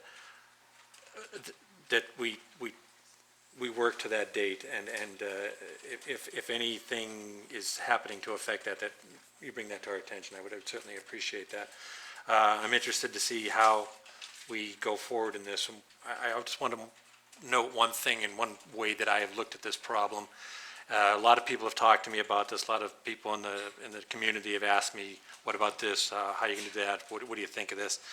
And I think Gary and everybody, Janice and Jennifer, have all done a great job of presenting what we found. But one way that I've looked at this is, if we were starting from scratch, we would not pick the start time that we have. We would look at the research, we would see what the right time is, and it would be later. And as Gary noted, there's no perfect time. I don't think that there's a solution, but it is our job, I think, to make it as easy as possible for people to do the right thing and to make right choices. Thank you. Thanks. I know I said this at the last meeting when the white paper was first presented, but I want to just reiterate how important I think it is to use a process that really looks at data and research in making decisions. I think as a district, sometimes I've learned in the past 2 years what a big and complicated ship sailing on the ocean a district like this is. And I think moving forward on attacking these hurdles and figuring out a way to make this come to life, a focus on a not one-size-fits-all approach is going to be very important, and a focus on avoiding foregone conclusions, including 8:30 itself. That number being on paper right now as the not earlier than 8:30. We need to make sure that we're being as creative and broad and kind of willing to consider lots of different solutions, and even lots of specific solutions for specific challenges. And that's something that it's difficult for a big district to tackle, because big districts are not that nimble. But I'm so impressed at the willingness to engage in this kind of process. I think there are many aspects of education that will benefit from us using a process like this to make change. I also participated in the committee and want to echo my appreciation for the process, because I think that it was very thoughtfully set up as a two-step process so that we could examine the most important question first, which is there a compelling reason to look at this as an option for our district? And then secondly, if we decide that there is a compelling reason, how do we go about doing that? And I just appreciate that There are obstacles that in the past have perhaps seemed insurmountable, and we've looked at it from the perspective of if they are surmountable, is this something that we should do? And I was probably a committee member who didn't have strong feelings one way or the other starting out, but was very interested in the point in the process at which we looked for research independently on our own, looked for research that showed that this was not a positive action to take. And I looked and looked and looked. I didn't conduct a very scientific process in my research, but I looked long and hard, and I did find one piece of information, and I reviewed it thoroughly, and I did not find it persuasive. And that was amongst mountains and mountains of research that showed the opposite. So I fully support the motion as it's stated.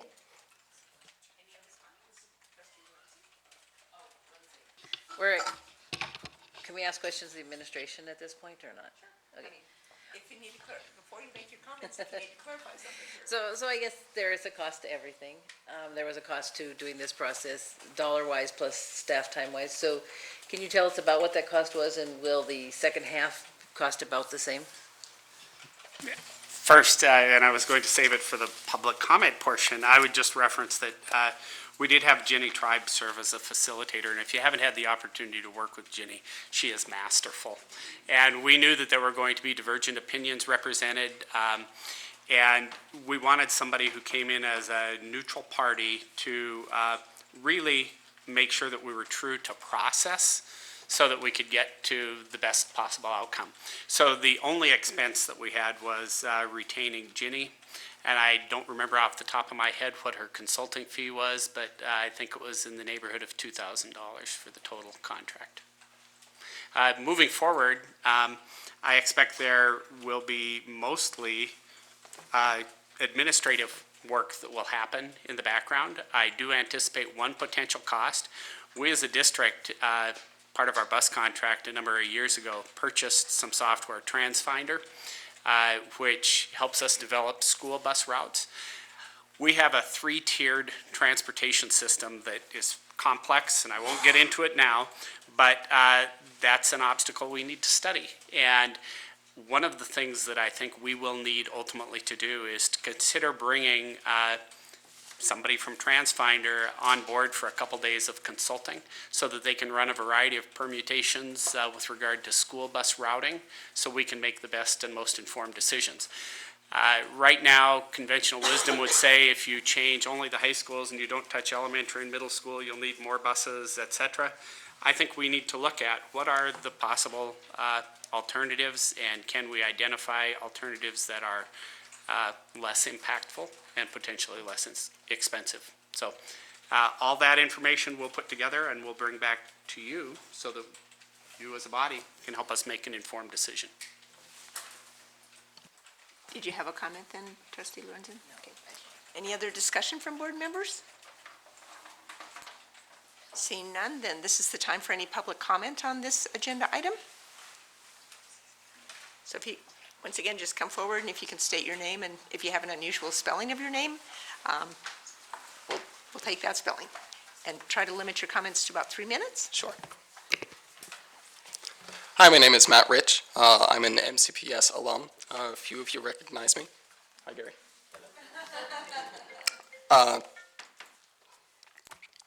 I have a degree in psychology, and I've worked for 2 years, or I previously worked for 2 years in youth homes, in a teen therapeutic youth home.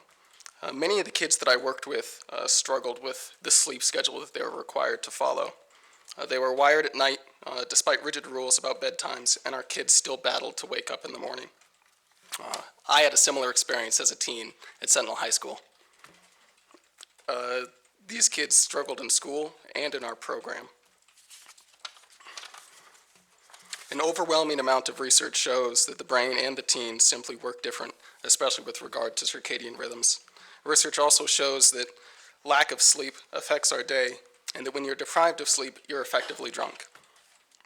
If our children are unable to attend to their education due to lack of sleep, then our education that we provide them has much less meaning. A child unprepared to learn is a child unable to learn. I'd like to voice strong support from the public for a later start time with our schools. We owe it to our children to follow the recommendations of researchers and pediatricians both for their health and for their education.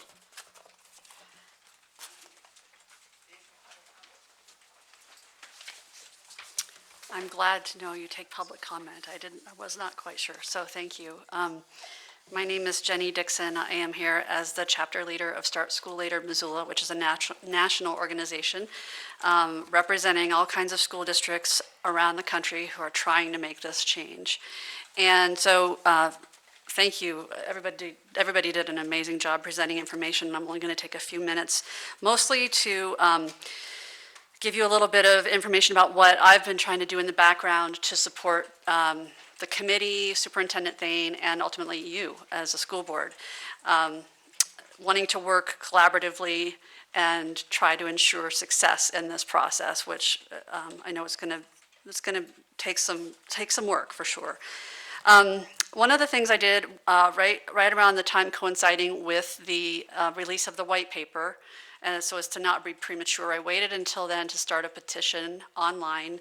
I tried to reach out as much as I could. I've met with MUSAP, the Missoula Underage Substance Abuse Program, talked to them. As you know, they probably a month or two ago sent out a flyer to all the parents about the importance of sleep and making good decisions, and trying to reach out to as many people in the community as possible. And one way, of course, is through social media. So one of the things that I did was reach out through our Facebook page, Start School Later Missoula, and announced many times this meeting, the white paper, opportunities for comment. I fielded many questions on the Facebook page. A lot of them were, oh, this is never going to work, and just try to come back with information, scientific, factual information to help people make a good decision. So that post reached over 4,575 people in Missoula primarily. And probably, if you've had a chance to check your email today, I wanted to make sure that you had a copy of the petition that was signed online by over 170 people. And there are 55 comments from people signing that petition in support of changing the school start time for primarily the urban area high schools. We did not want to mess with the Sealy Swan. But having said that, people on the Facebook page and the web page say, well, geez, maybe we should be doing this for college too. Kind of tongue-in-cheek. Well, actually, in fact, there are studies that show basically between the ages of about 11 and 19, the circadian rhythm disturbance that Superintendent Thane referenced is there's a delay of your sleep phase delay of about 12 to 18 minutes every year. So by the time you're about 14 or 15, I mean, you cannot physically go to sleep before 11 o'clock. And so the sleep phase for an adolescent, when you compare it to an adult, asking a child or an adolescent, which is still a child, to get up at 6 a.m. is like asking an adult to get up at 4 a.m. They're in that same phase of sleep as we are at 4 a.m. And going to school, and your future is dependent on how well you do in that calculus class. It's important to these kids. So of that post that reached over 4,500 people, there were 23 shares, there were multiple comments. I have a copy of the petition that I can give to Carol. I do want to let people know that the petition is still out there. It's a tiny URL. So if you do, or you can go to change.org, petition to start school later Missoula on change.org. And also, our Facebook page and startschoollater.net provides a wealth of information. Start School Later is here to stand behind you as you make this decision. And we want to ask you to stand behind the science and stand up for our kids. Thank you.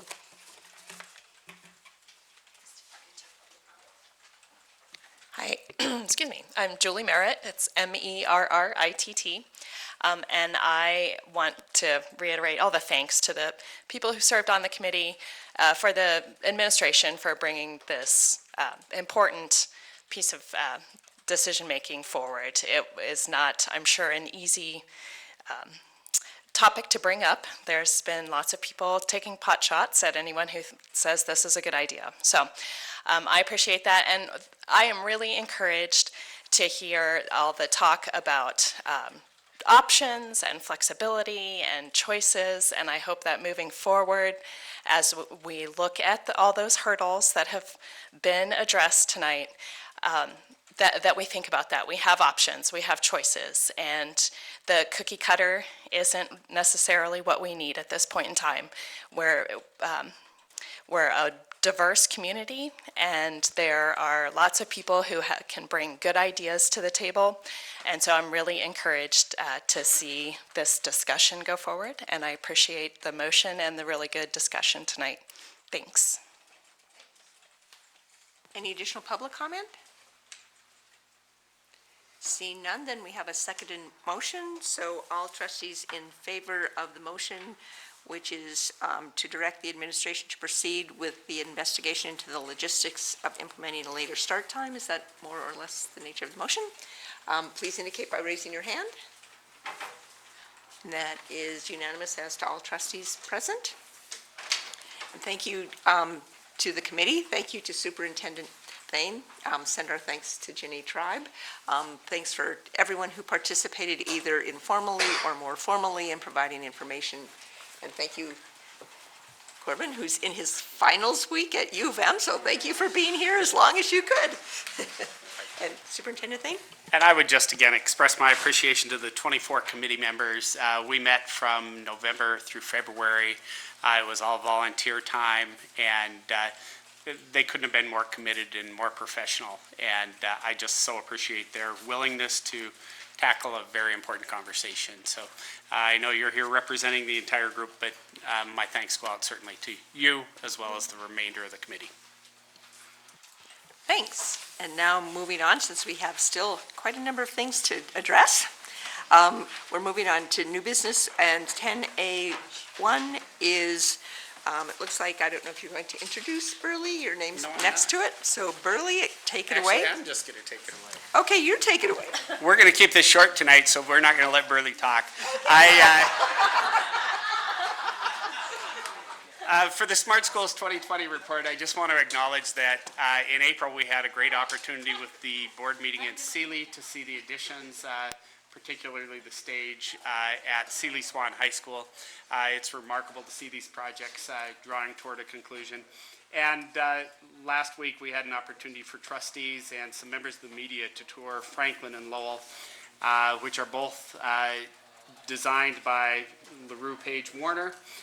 Dick Anderson Construction is doing the Lowell project, and the Jackson Contractor Group doing the Franklin project, and I just couldn't be more excited and pleased. I think those are two of our communities that are most deserving of some attention in terms of their school facilities, and to see these be the first two major projects coming online this fall is truly exciting. So thank you for your commitment of time to tour those projects. And with that, I think we should just move on to all the other O&M business that we have to conduct. So we're on to A2, which is to approve the engagement of TEST for paging and bells. This is an elementary only action item, and so I know we put an RFP out and only got one responder. It looks like we got 5 responses this time, and the recommendation by the administration is that the trustees authorize the engagement of TEST, which I assume, I don't know if it's an acronym or just simply the name of the business, for services associated with the design and installation of a paging and bell system at Chief Charlo, Franklin, Jefferson, Lowell, Paxson, and Rattlesnake, subject to successful negotiations of a contract. And so, Burley, I know we've talked about it a bit before. Is there anything new to add this time? No, I'll just say that we tried negotiating. We only had one respondent back in October, and we brought them back to the table and tried negotiating a price.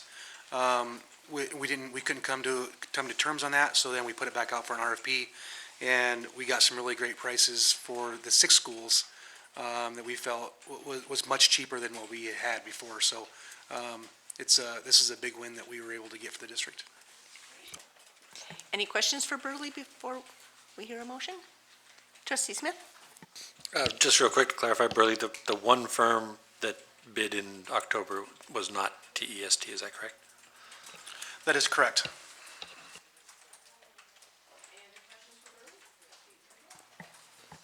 Just when the timeline is for these schools to come online with that system. So the RFP called for Lowell, Franklin, and Rattlesnake to be done before school starts. And I believe it was actually the end of July that we had for a timeline. And I believe TEST came back with a very aggressive schedule, potentially getting all 6 of them done before school starts. So that was another scoring mechanism that we had that we liked as a committee.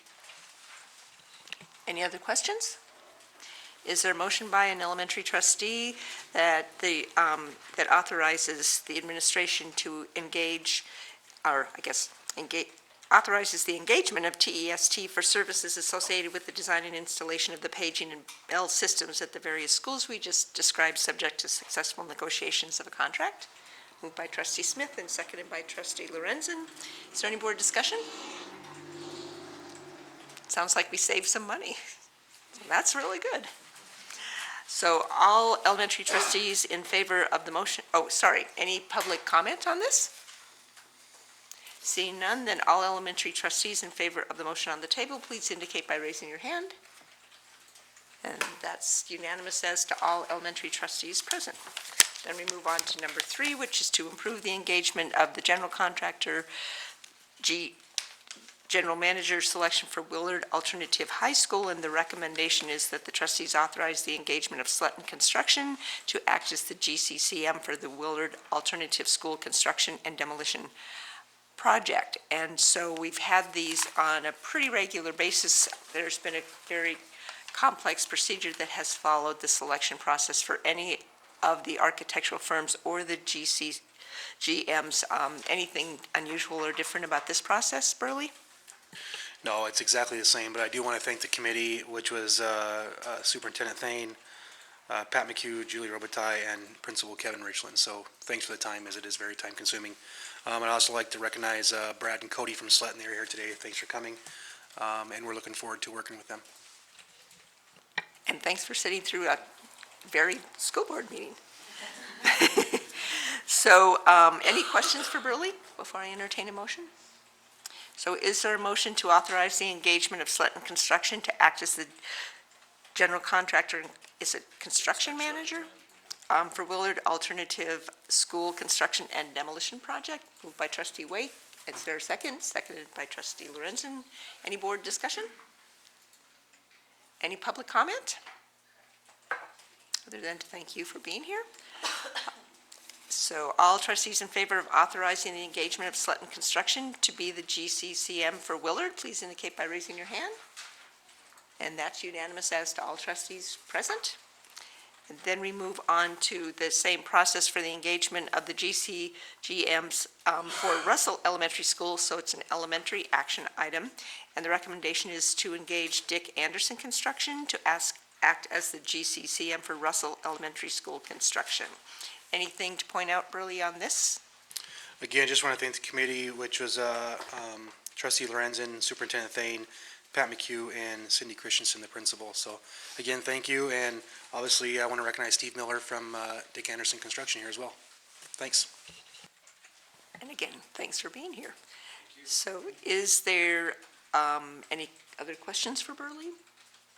Seeing none, is there a motion from an elementary trustee to authorize the engagement of Dick Anderson Construction to be the GCCM for Russell Elementary? Moved by trustee Smith and seconded by trustee Lorenzen. Is there any board discussion? Is there any public comment? Seeing none, then all elementary trustees in favor of authorizing the engagement of Dick Anderson Construction to be the GCCM for Russell Elementary, please indicate by raising your hand. And that's unanimous as to the elementary trustees present. And then we move on to another elementary action item, which is to authorize a bid for Jefferson School boiler and heating system replacements. And the recommendation is that we retroactively authorize the bid for Jefferson School boiler and heating system replacement. So could you walk us through a little bit about that, Burley? Yeah, so this is being designed, it was designed, GM Engineering, and we wanted to get it out as early as we possibly could based on time frame to get this boiler up and running before the winter came, this winter of 17. So we kind of retroactively needed to do approval on this based off of the time frame that we needed to get it out for bid. So it is currently out for bid right now and closes on the 18th. We anticipate having on the next board agenda for approval of the contractor selected. Thanks. So as I understand it, because of time constraints, you put it out to bid. If for any reason the board would to not okay putting it out to bid, then you'll just pull the bid. That is correct. Okay. And so the recommendation is that we retroactively authorize the bid for Jefferson School boiler and heater system replacements. And so this would just give we would retroactively say it's okay just to put it out to bid. And then eventually we will see what the responses to the bid is. Okay. Is there any questions for Burley? Is there a motion that the board retroactively authorize the bid for the Jefferson School boiler and heating system replacements? Moved by trustee, pardon? Yeah, this is elementary only. Moved by trustee Lorenzen. Is there a second? Seconded by trustee Kendall. Is there any board discussion? Seeing none, thank you. Oh, sure. Sorry, I maybe should have jumped on this as a question, but is there anything legal involved with a retroactive putting out of a bid? I don't know if there's any reason why we need to be, no, okay. I don't know enough to know that. Good question, though. Any other comments? Any public comment? Seeing none, all elementary trustees voting to retroactively authorize the bid for Jefferson School Board boiler and heating system replacements, please indicate by raising your hand. And that is all elementary trustees present. And then we move on to approving an elementary transportation fund budget amendment proclamation for 2017, which is number 2017-12E, so it's elementary only, and it looks like Pat and Burley are going to explain. I think we see this on a regular, perhaps yearly basis. Yep. And so the recommendation is that the trustees approve a budget amendment that's found in the packet on page 35. It's proclamation 2017-12E in the amount of $160,000 for the elementary transportation fund. Thank you, and this is something that we'll see this time of year for various adopted budgeted funds. This year, the Transportation Fund, I anticipate next board meeting we'll talk about the retirement fund, but part of what it involves is when we adopt budgets, we adopt it based upon estimates of, in this case, the number of routes, the cost of those routes, and what we're anticipating is that as we get near the end of the year, we'll be very tight. And so to make sure that we expend within our budgets, we're requesting and recommending a budget amendment to increase, in this case, the elementary budget by $160,000. That would be pulled directly out of transportation fund reserves, and we have more than enough in reserves to increase the budget by that amount. What's not used will remain in reserves. It's a stopgap and a safety net for us. Any questions for Pat? Trustee Lorenzen? I guess I have two questions. So we're going to draw from the Transportation Fund reserves. So question one is, how do we ever replenish Transportation Fund reserves? And then my second question is, since we're doing a $160,000 amendment this year, will we automatically add that into our budget for next year? Yeah, great question. So when we adopt the budgets in August, we'll make a recommendation for the amount of the budget to be adopted, which will be based upon levies to be collected, any state reimbursements, as well as any funds reappropriated, so that'd be any balance left in the budget.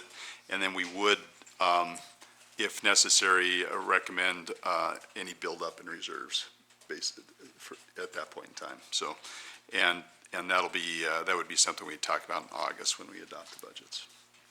What was the next part of the question? I think I missed. I think you covered it. Would we add the 160,000 to the budget automatically?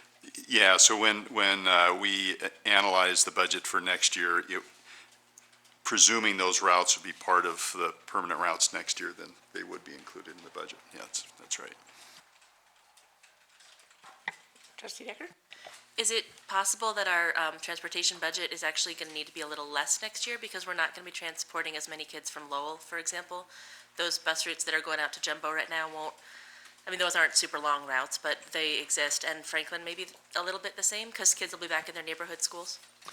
Yes, that's very possible, because the transportation budget was put in place with those building locations, those swing schools in mind. Yeah. Any other questions for Pat? Seeing none, then is there a motion from an elementary trustee that the board approve the budget amendment proclamation 2017-12E in the amount of $160,000 for the elementary transportation fund? Moved by trustee Smith. Is there a second? Seconded by trustee Kendall. Is there any board discussion? Is there any public comment? Sure. Just one quick comment, and maybe it sheds a little light on Diane's question. One of the uncertainties that we face in a given year is how many special needs students might need specialized transportation, or how many students qualify to be transported under the McKinney-Vento Homeless Act. And so that influences our routes, so it does make it a little more difficult sometimes to project. And so to your question, Trustee Lorenzen, we will certainly account for those routes that are currently serving Franklin and the Lowell students to the swing space, but we'll have to weigh that against the specialized transportation and those increased needs that we had as we look at the budget for next year. Other public comment? Seeing none, then all elementary trustees who are in favor of approving the budget amendment proclamation 2017-12E in the amount of $160,000 for the elementary transportation fund, please indicate by raising your hand. And that is unanimous as to elementary trustees present. Then we move on to 7, which is to approve the high school transportation fund budget amendment proclamation 2017-12S. And this looks like it's the parallel request that we approve a budget amendment proclamation in the amount of $30,000 for the high school transportation fund. Is there anything of significance to point out in terms of the difference between the two, other than we don't move as many high school kids? Nothing in terms of the difference, but wanted to point out something I should have before, that the proclamation will be published and provided at the county soup's office and then the Board of Commissioners, and then the resolution with your final authorization we'll look at in June, the June board meeting, but otherwise, no, just as you stated. Any questions for Pat? So is there a motion to approve the budget amendment proclamation 2017-12S in the amount of $30,000 for the high school transportation fund? Moved by trustee Wake. Is there a second? Seconded by trustee Smith. Is there any board discussion?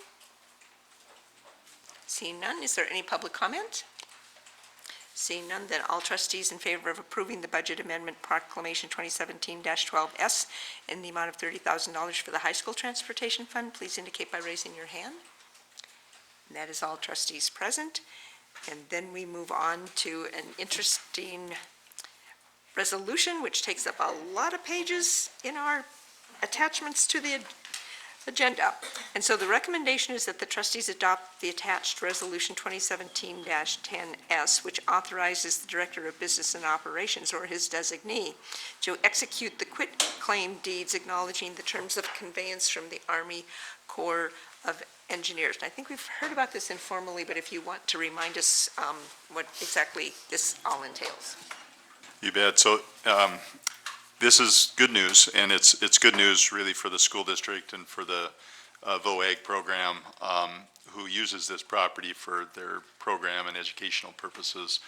The property in question is located out at the fort, and it was conveyed to the district by quitclaim deed following the termination of the Army installation back in 1964. So the deed of conveyance, original deed of conveyance to these 20 acres was back in 1966. So that area there that Mark's identifying. There's two maps, and these are attached. We put them up on the board just because the packet has black and white copies. This is color, so you can see the two easements that were reserved back in 1966. One that Mark's pointing to is over, sort of like Vanna White over Guardsman Lane there. And then the other one was along the adjacent our property, just, I guess, east of the cemetery, or south of the cemetery, sorry. Exactly. And so the Army Corps of Engineers through the United States, through a bunch of different agencies, is wanting to release that easement they reserved back in 1966 at no cost to the district via quitclaim deed. We worked with Megan Morris, our attorney, with the original quitclaim deed that was proposed that called for us acknowledging a variety of covenants and restrictions and proclamations, most of which related to the historic nature of the fort, much of which then was removed through our efforts, the efforts of the VOAG program to identify the intended purpose of the property for educational purposes and VOAG purposes specifically. So the SHPO, the Historical Preservation Office, decided that what the county had done, Parks and Rec Department had done, and the adjacent property was sufficient for their purposes to preserve that historical nature and removed the bulk of those restrictions. So the quitclaim deed, and while it is very long, has some maps, but also a number of provisions that are included for our acknowledgement purposes. We're comfortable with those provisions. The good news is, in exchange for Jackson putting some equipment out on that property when they're working on the park, they've agreed to remove that pavement on our behalf, and this will allow the VOAG program to irrigate that area, to seed it, to run cows out there. And I think in the future they plan an orchard and a market and that type of thing. So I was waiting until we had this meeting to convey this information to the VOAG program, but I know they'll be very excited. Any questions for Pat? So is there a motion to adopt the attached resolution 2017-10S, which authorizes the Director of Business and Operations, i.e. Pat, or his designee, to execute the quitclaim deeds acknowledging the terms of conveyance from the Army Corps of Engineers as is captured by our long document? It's moved by Trustee Wake, seconded by Trustee Decker. Any board discussion? Just one small comment. Thank you for Jackson Construction. I mean, I guess it was kind of a mutually beneficial. We let them put some storage out there, and now we don't have to pay for the services. Yeah, thanks. So, any other board comment? Any public comment on this? I would make one quick Sure. comment. You know, this is a 4-minute item on an agenda, but I just want to acknowledge that Pat has spent months on this, working with Megan, working with the Army, in telephone conferences, working with State Historic Preservation Office. So I just want to, again, express my appreciation. I think a lot of times work goes on in the background that isn't clearly visible. This is really important to our agriculture program, and the opportunity to reclaim that land and to utilize it appropriately for the benefit of our students and community is great. And again, Pat's got a lot invested in this time and energy-wise, so I just want to acknowledge that. And any other public comment? Seeing none, then all trustees in favor of adopting the resolution 2017-10S, which authorizes the Director of Business and Operations to execute the quitclaim deeds, please indicate by raising your hand. That's everybody present. Did everyone read through every piece of that quitclaim deed? I tried. Thank you, and now we come on to number 9, which is it's information only at this point, and I think Superintendent Thane and I will explain why. It's a request for consideration of Hellgate High School Theater signage, and there has been a request that some signage be able to be identified at Hellgate High School, because in August of 2015, the Board of Trustees approved Hellgate High School's request to rename their theater the Bolton and Marybeth Rothwell Theater. I looked at the minutes at that meeting, and that's what we did. We simply agreed to the renaming, but we didn't talk at that point about signage that goes with that change in the name of the theater. So I pulled up policy 8520 and noticed that even though the board is authorizes the superintendent or designee to establish procedures for how to consider naming rights, it says that the board shall approve the, all design construction where the signs are located, all sizes, all signage or fixtures, but it doesn't make any recommendations about coming up with some procedures to follow in order to come forward with a recommendation. And so since this would be something that wouldn't be unique necessarily to Hellgate, it would be something that might be, the board might be asked to consider signage in a number of places in terms of things that comply with the naming rights for school district facilities under 8520. It seems like there might be some need to look at 8520 and add in some language about adopting procedures for not just the naming rights, but how to use signage appropriately at all the schools. And so one of the things I think even which Dylan brought up in terms of the Sentinel sign, we have to be aware of city, I mean, there's a lot of factors that we need to be aware of. So I don't know if that, with that introduction, Mark, if you want to add anything. Certainly, I would just reference that some time ago, Pat brought to us consideration of naming rights in a different context, and that was with sponsorships where an organization might purchase a naming right and have signage associated with it. We need to be, I think, diligent and exercise a little foresight in terms of developing procedure and protocol for signage on district facilities in light of multiple purposes for that signage. So as Trustee Holland referenced earlier, the board did approve in August of 2015 the renaming of the Hellgate Theater. The board policy requires review and approval of any signage on the part of any named facility in the district. So I think we want to make sure that we're comprehensive in developing appropriate procedure and protocol around signage. We have a number of facilities in the district that are named as memorials for different people. We've got signage that exists internally in a number of those facilities. We don't have any external signage at this point in time. So we'll want to talk about internal versus external.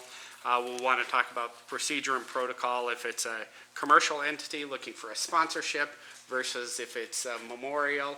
So when the proposal came from the Hellgate staff for the exterior sign, I thought it was a good time for us to take a deep breath and say, let's make sure that since we're establishing a precedent, that we give it its appropriate due and that we come up with the procedures and protocols that will meet the needs of committees and those that might be recognized in memorial, and also make sure that we're contemplating what we will do in terms of commercial ventures and signage with sponsorship of district facilities.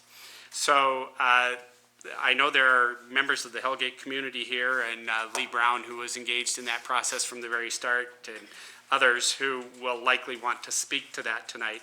But our intent is simply to say we need to make sure that we are conscious of the distinctions that we make with regard to signage, and also that we do have a consistent protocol and procedure that we follow when all requests come before the board.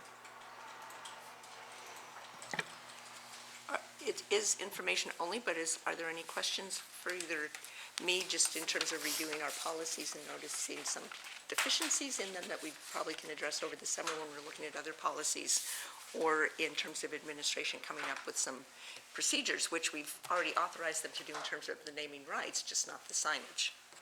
Any questions for Superintendent Thane or me? Seeing none, then any public comment on this? And as I indicated, it's information only at this point. Certainly at a later point, we're going to come back with both review of the policy and possibly a recommendation for the nature of the specific signage for the Hellgate Rothwell.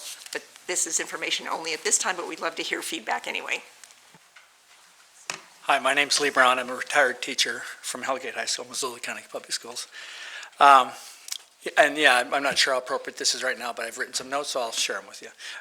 It's good to see so many people here that I miss you already. I really do. I didn't retire because I couldn't stand this place. I love this place. And to think that Michael Beers is still paying attention this late in the class, I'm really impressed with that. You guys are more interested than my math class.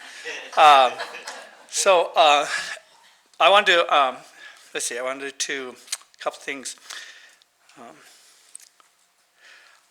Last week we had a theater dedication, and we had a couple hundred people there for renaming it, and I wanted to, once again, thank you for approving of that. It was a great evening. It was very well attended, and I think it was spectacular, other than the MC, who was me. This process started in November of 2013. We first, as a faculty, talked about naming the theater, and in the discussion, the idea of a sign was involved, but I understand that when we ended up with our final product, which took us a couple of years, it was not included in that, and it's nice to see that it's in the board in another area, speaking specifically to that.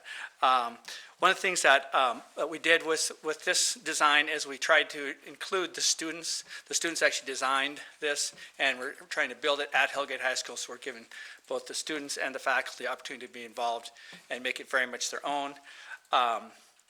The design itself, when you look at it, it is related to what if you look at the front entrance into the courtyard, they have a certain type of metal, and it's a King Arthur type of, knights and that type of theme to it. And we've tried to use the same metals and same idea, so we're trying to stay with that theme.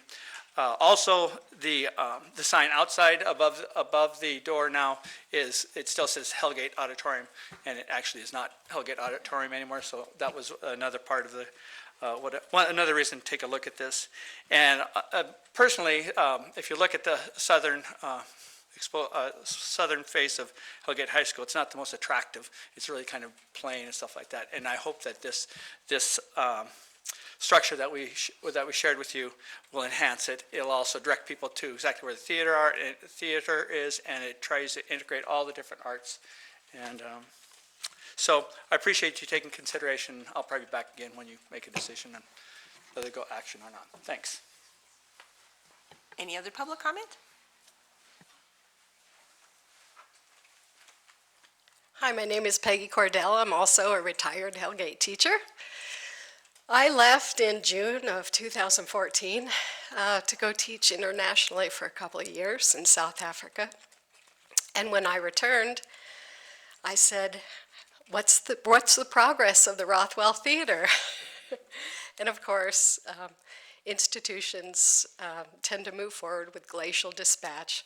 My only request of you is not to make any decisions in haste, but to move forward with procedures that will allow us to put up appropriate signage for the newly named Bolton and Mary Beth Rothwell Theater. Thank you. Any other public comment? Seeing none, again, at this stage, it's information only. It will be back as an action item at a later point in the date, and it also might require some action on policies as well before we can take action on the actual nature of the signage. But thank you all for being here. Now we'll move on to several updates. So the next one is the general fund update.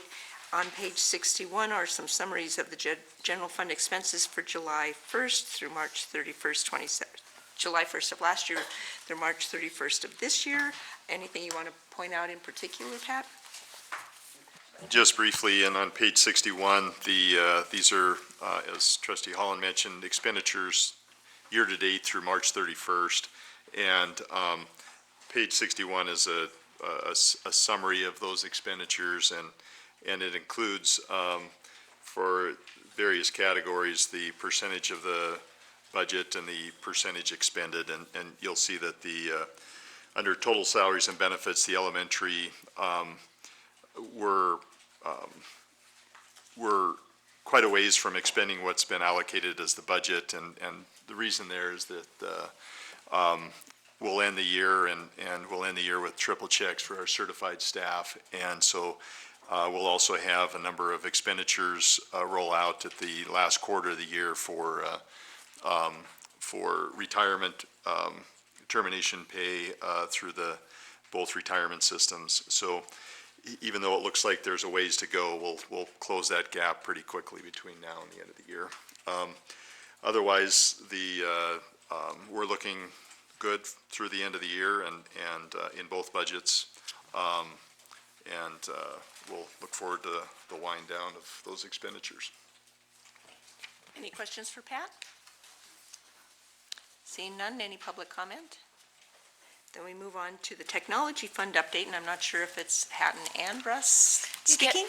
You get a tag team tonight. I'm just so excited to be back at the board meeting, but I think Russ has much more effective information for you on this agenda item tonight.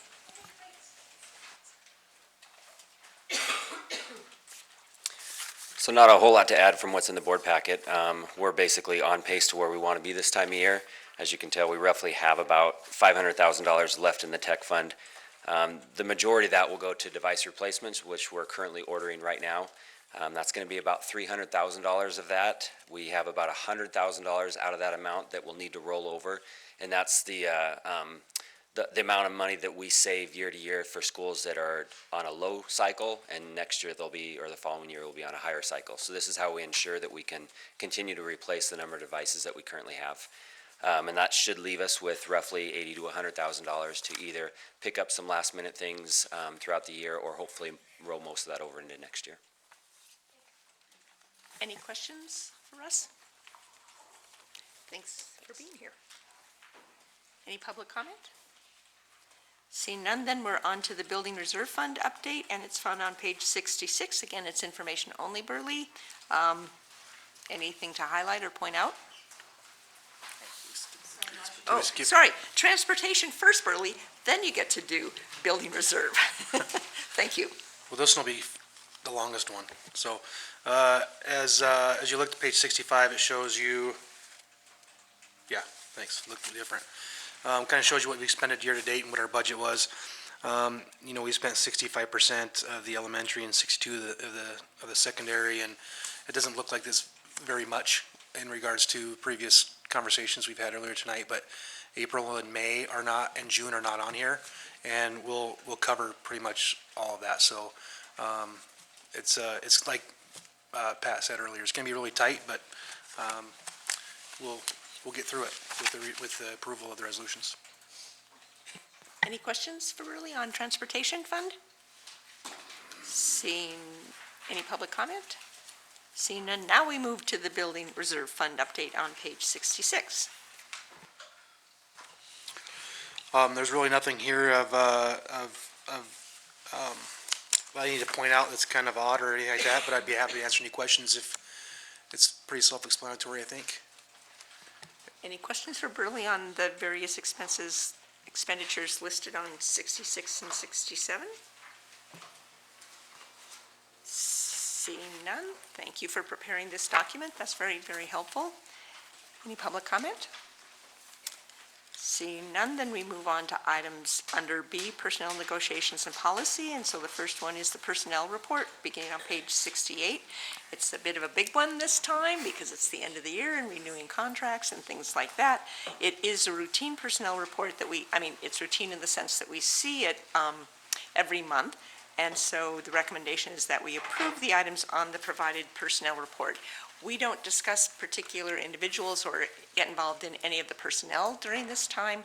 But if anyone has general questions for Dave, that would be fine. Otherwise, is there a motion to approve the items on the provided personnel report? Moved by trustee Wake. Is there a second? Seconded by trustee Smith. And again, we don't really discuss the details of the personnel report, but if there's any public comment, as long as this doesn't identify particular employees. Seeing none, then all trustees in favor of approving the items on the provided personnel report, please indicate by raising your hand. Thanks. That passes with everyone. Trustee Bragstad did leave at this point, and trustee Dupree has gone too as well. And so now we move on to approving the Montana High School Association's cooperative sponsorship application. I had mentioned to Jennifer Courtney that she didn't have to stay since it was the very last thing on the public section of the agenda. So Karen, do you want to just remind us that we do enter into these kind of cooperative sponsorships to allow for smaller programs to partner with our district programs? You said that very well, thank you. There are not that many students in Frenchtown who want to swim, but those few, 2 or 3 who would like to, this will provide them that opportunity. And if I can ask a question, I understand that we have one swim coach for the swim program, and she's good with this, I understand? I understand that, yes. Okay. There is some discussion about some restructuring around the coaching for swimming in Missoula, but that's happening without this or with it. Any other questions for Karen? So the recommendation is that we enter into a cooperative sponsorship application agreement with Frenchtown High School for swimming, and so it means that the student athletes at both Big Sky High School and Frenchtown High School would basically train together, but they'd swim for their independent schools. Okay, so is there a motion that the trustees approve the MHSA cooperative sponsorship application with Frenchtown High School for swimming? Moved by trustee Wake. Is there a second? Seconded by trustee Newbold. Any board discussion? Any public comment? Seeing none, then all trustees in favor of approving the cooperative sponsorship application with Frenchtown High School for swimming, please indicate by raising your hand. And that's unanimous as to all trustees present. Then we move on. I don't know what's going on over there. Anyway, so we've already covered C, because I figured Debbie'd want to be on the road before we ever got to C at this point. And so now we, once again, have public comment on non-agenda items. If anyone has any comments that they'd like to have the district pay attention to, although we won't be discussing it tonight and weren't able to make it to the meeting's beginning, then we'll take public comment at the end of the meeting as well. Seeing none, then I'm going to suggest we take a short. Well, first I'm going to make this announcement. We have 2 appeals to hear concerning decisions made in grievance hearings, and so I will declare as the chair of the board that the privacy concerns of individuals involved outweigh the public's right to know for these 2 appeals, and so we will go into executive session to hear the appeals. However, we will come out of executive session in order to vote on how we rule on the appeals, so that we will have one final portion of back into open session at the end of the meeting, and then we'll adjourn. So about 5-minute break just for bathrooms and water and things, okay?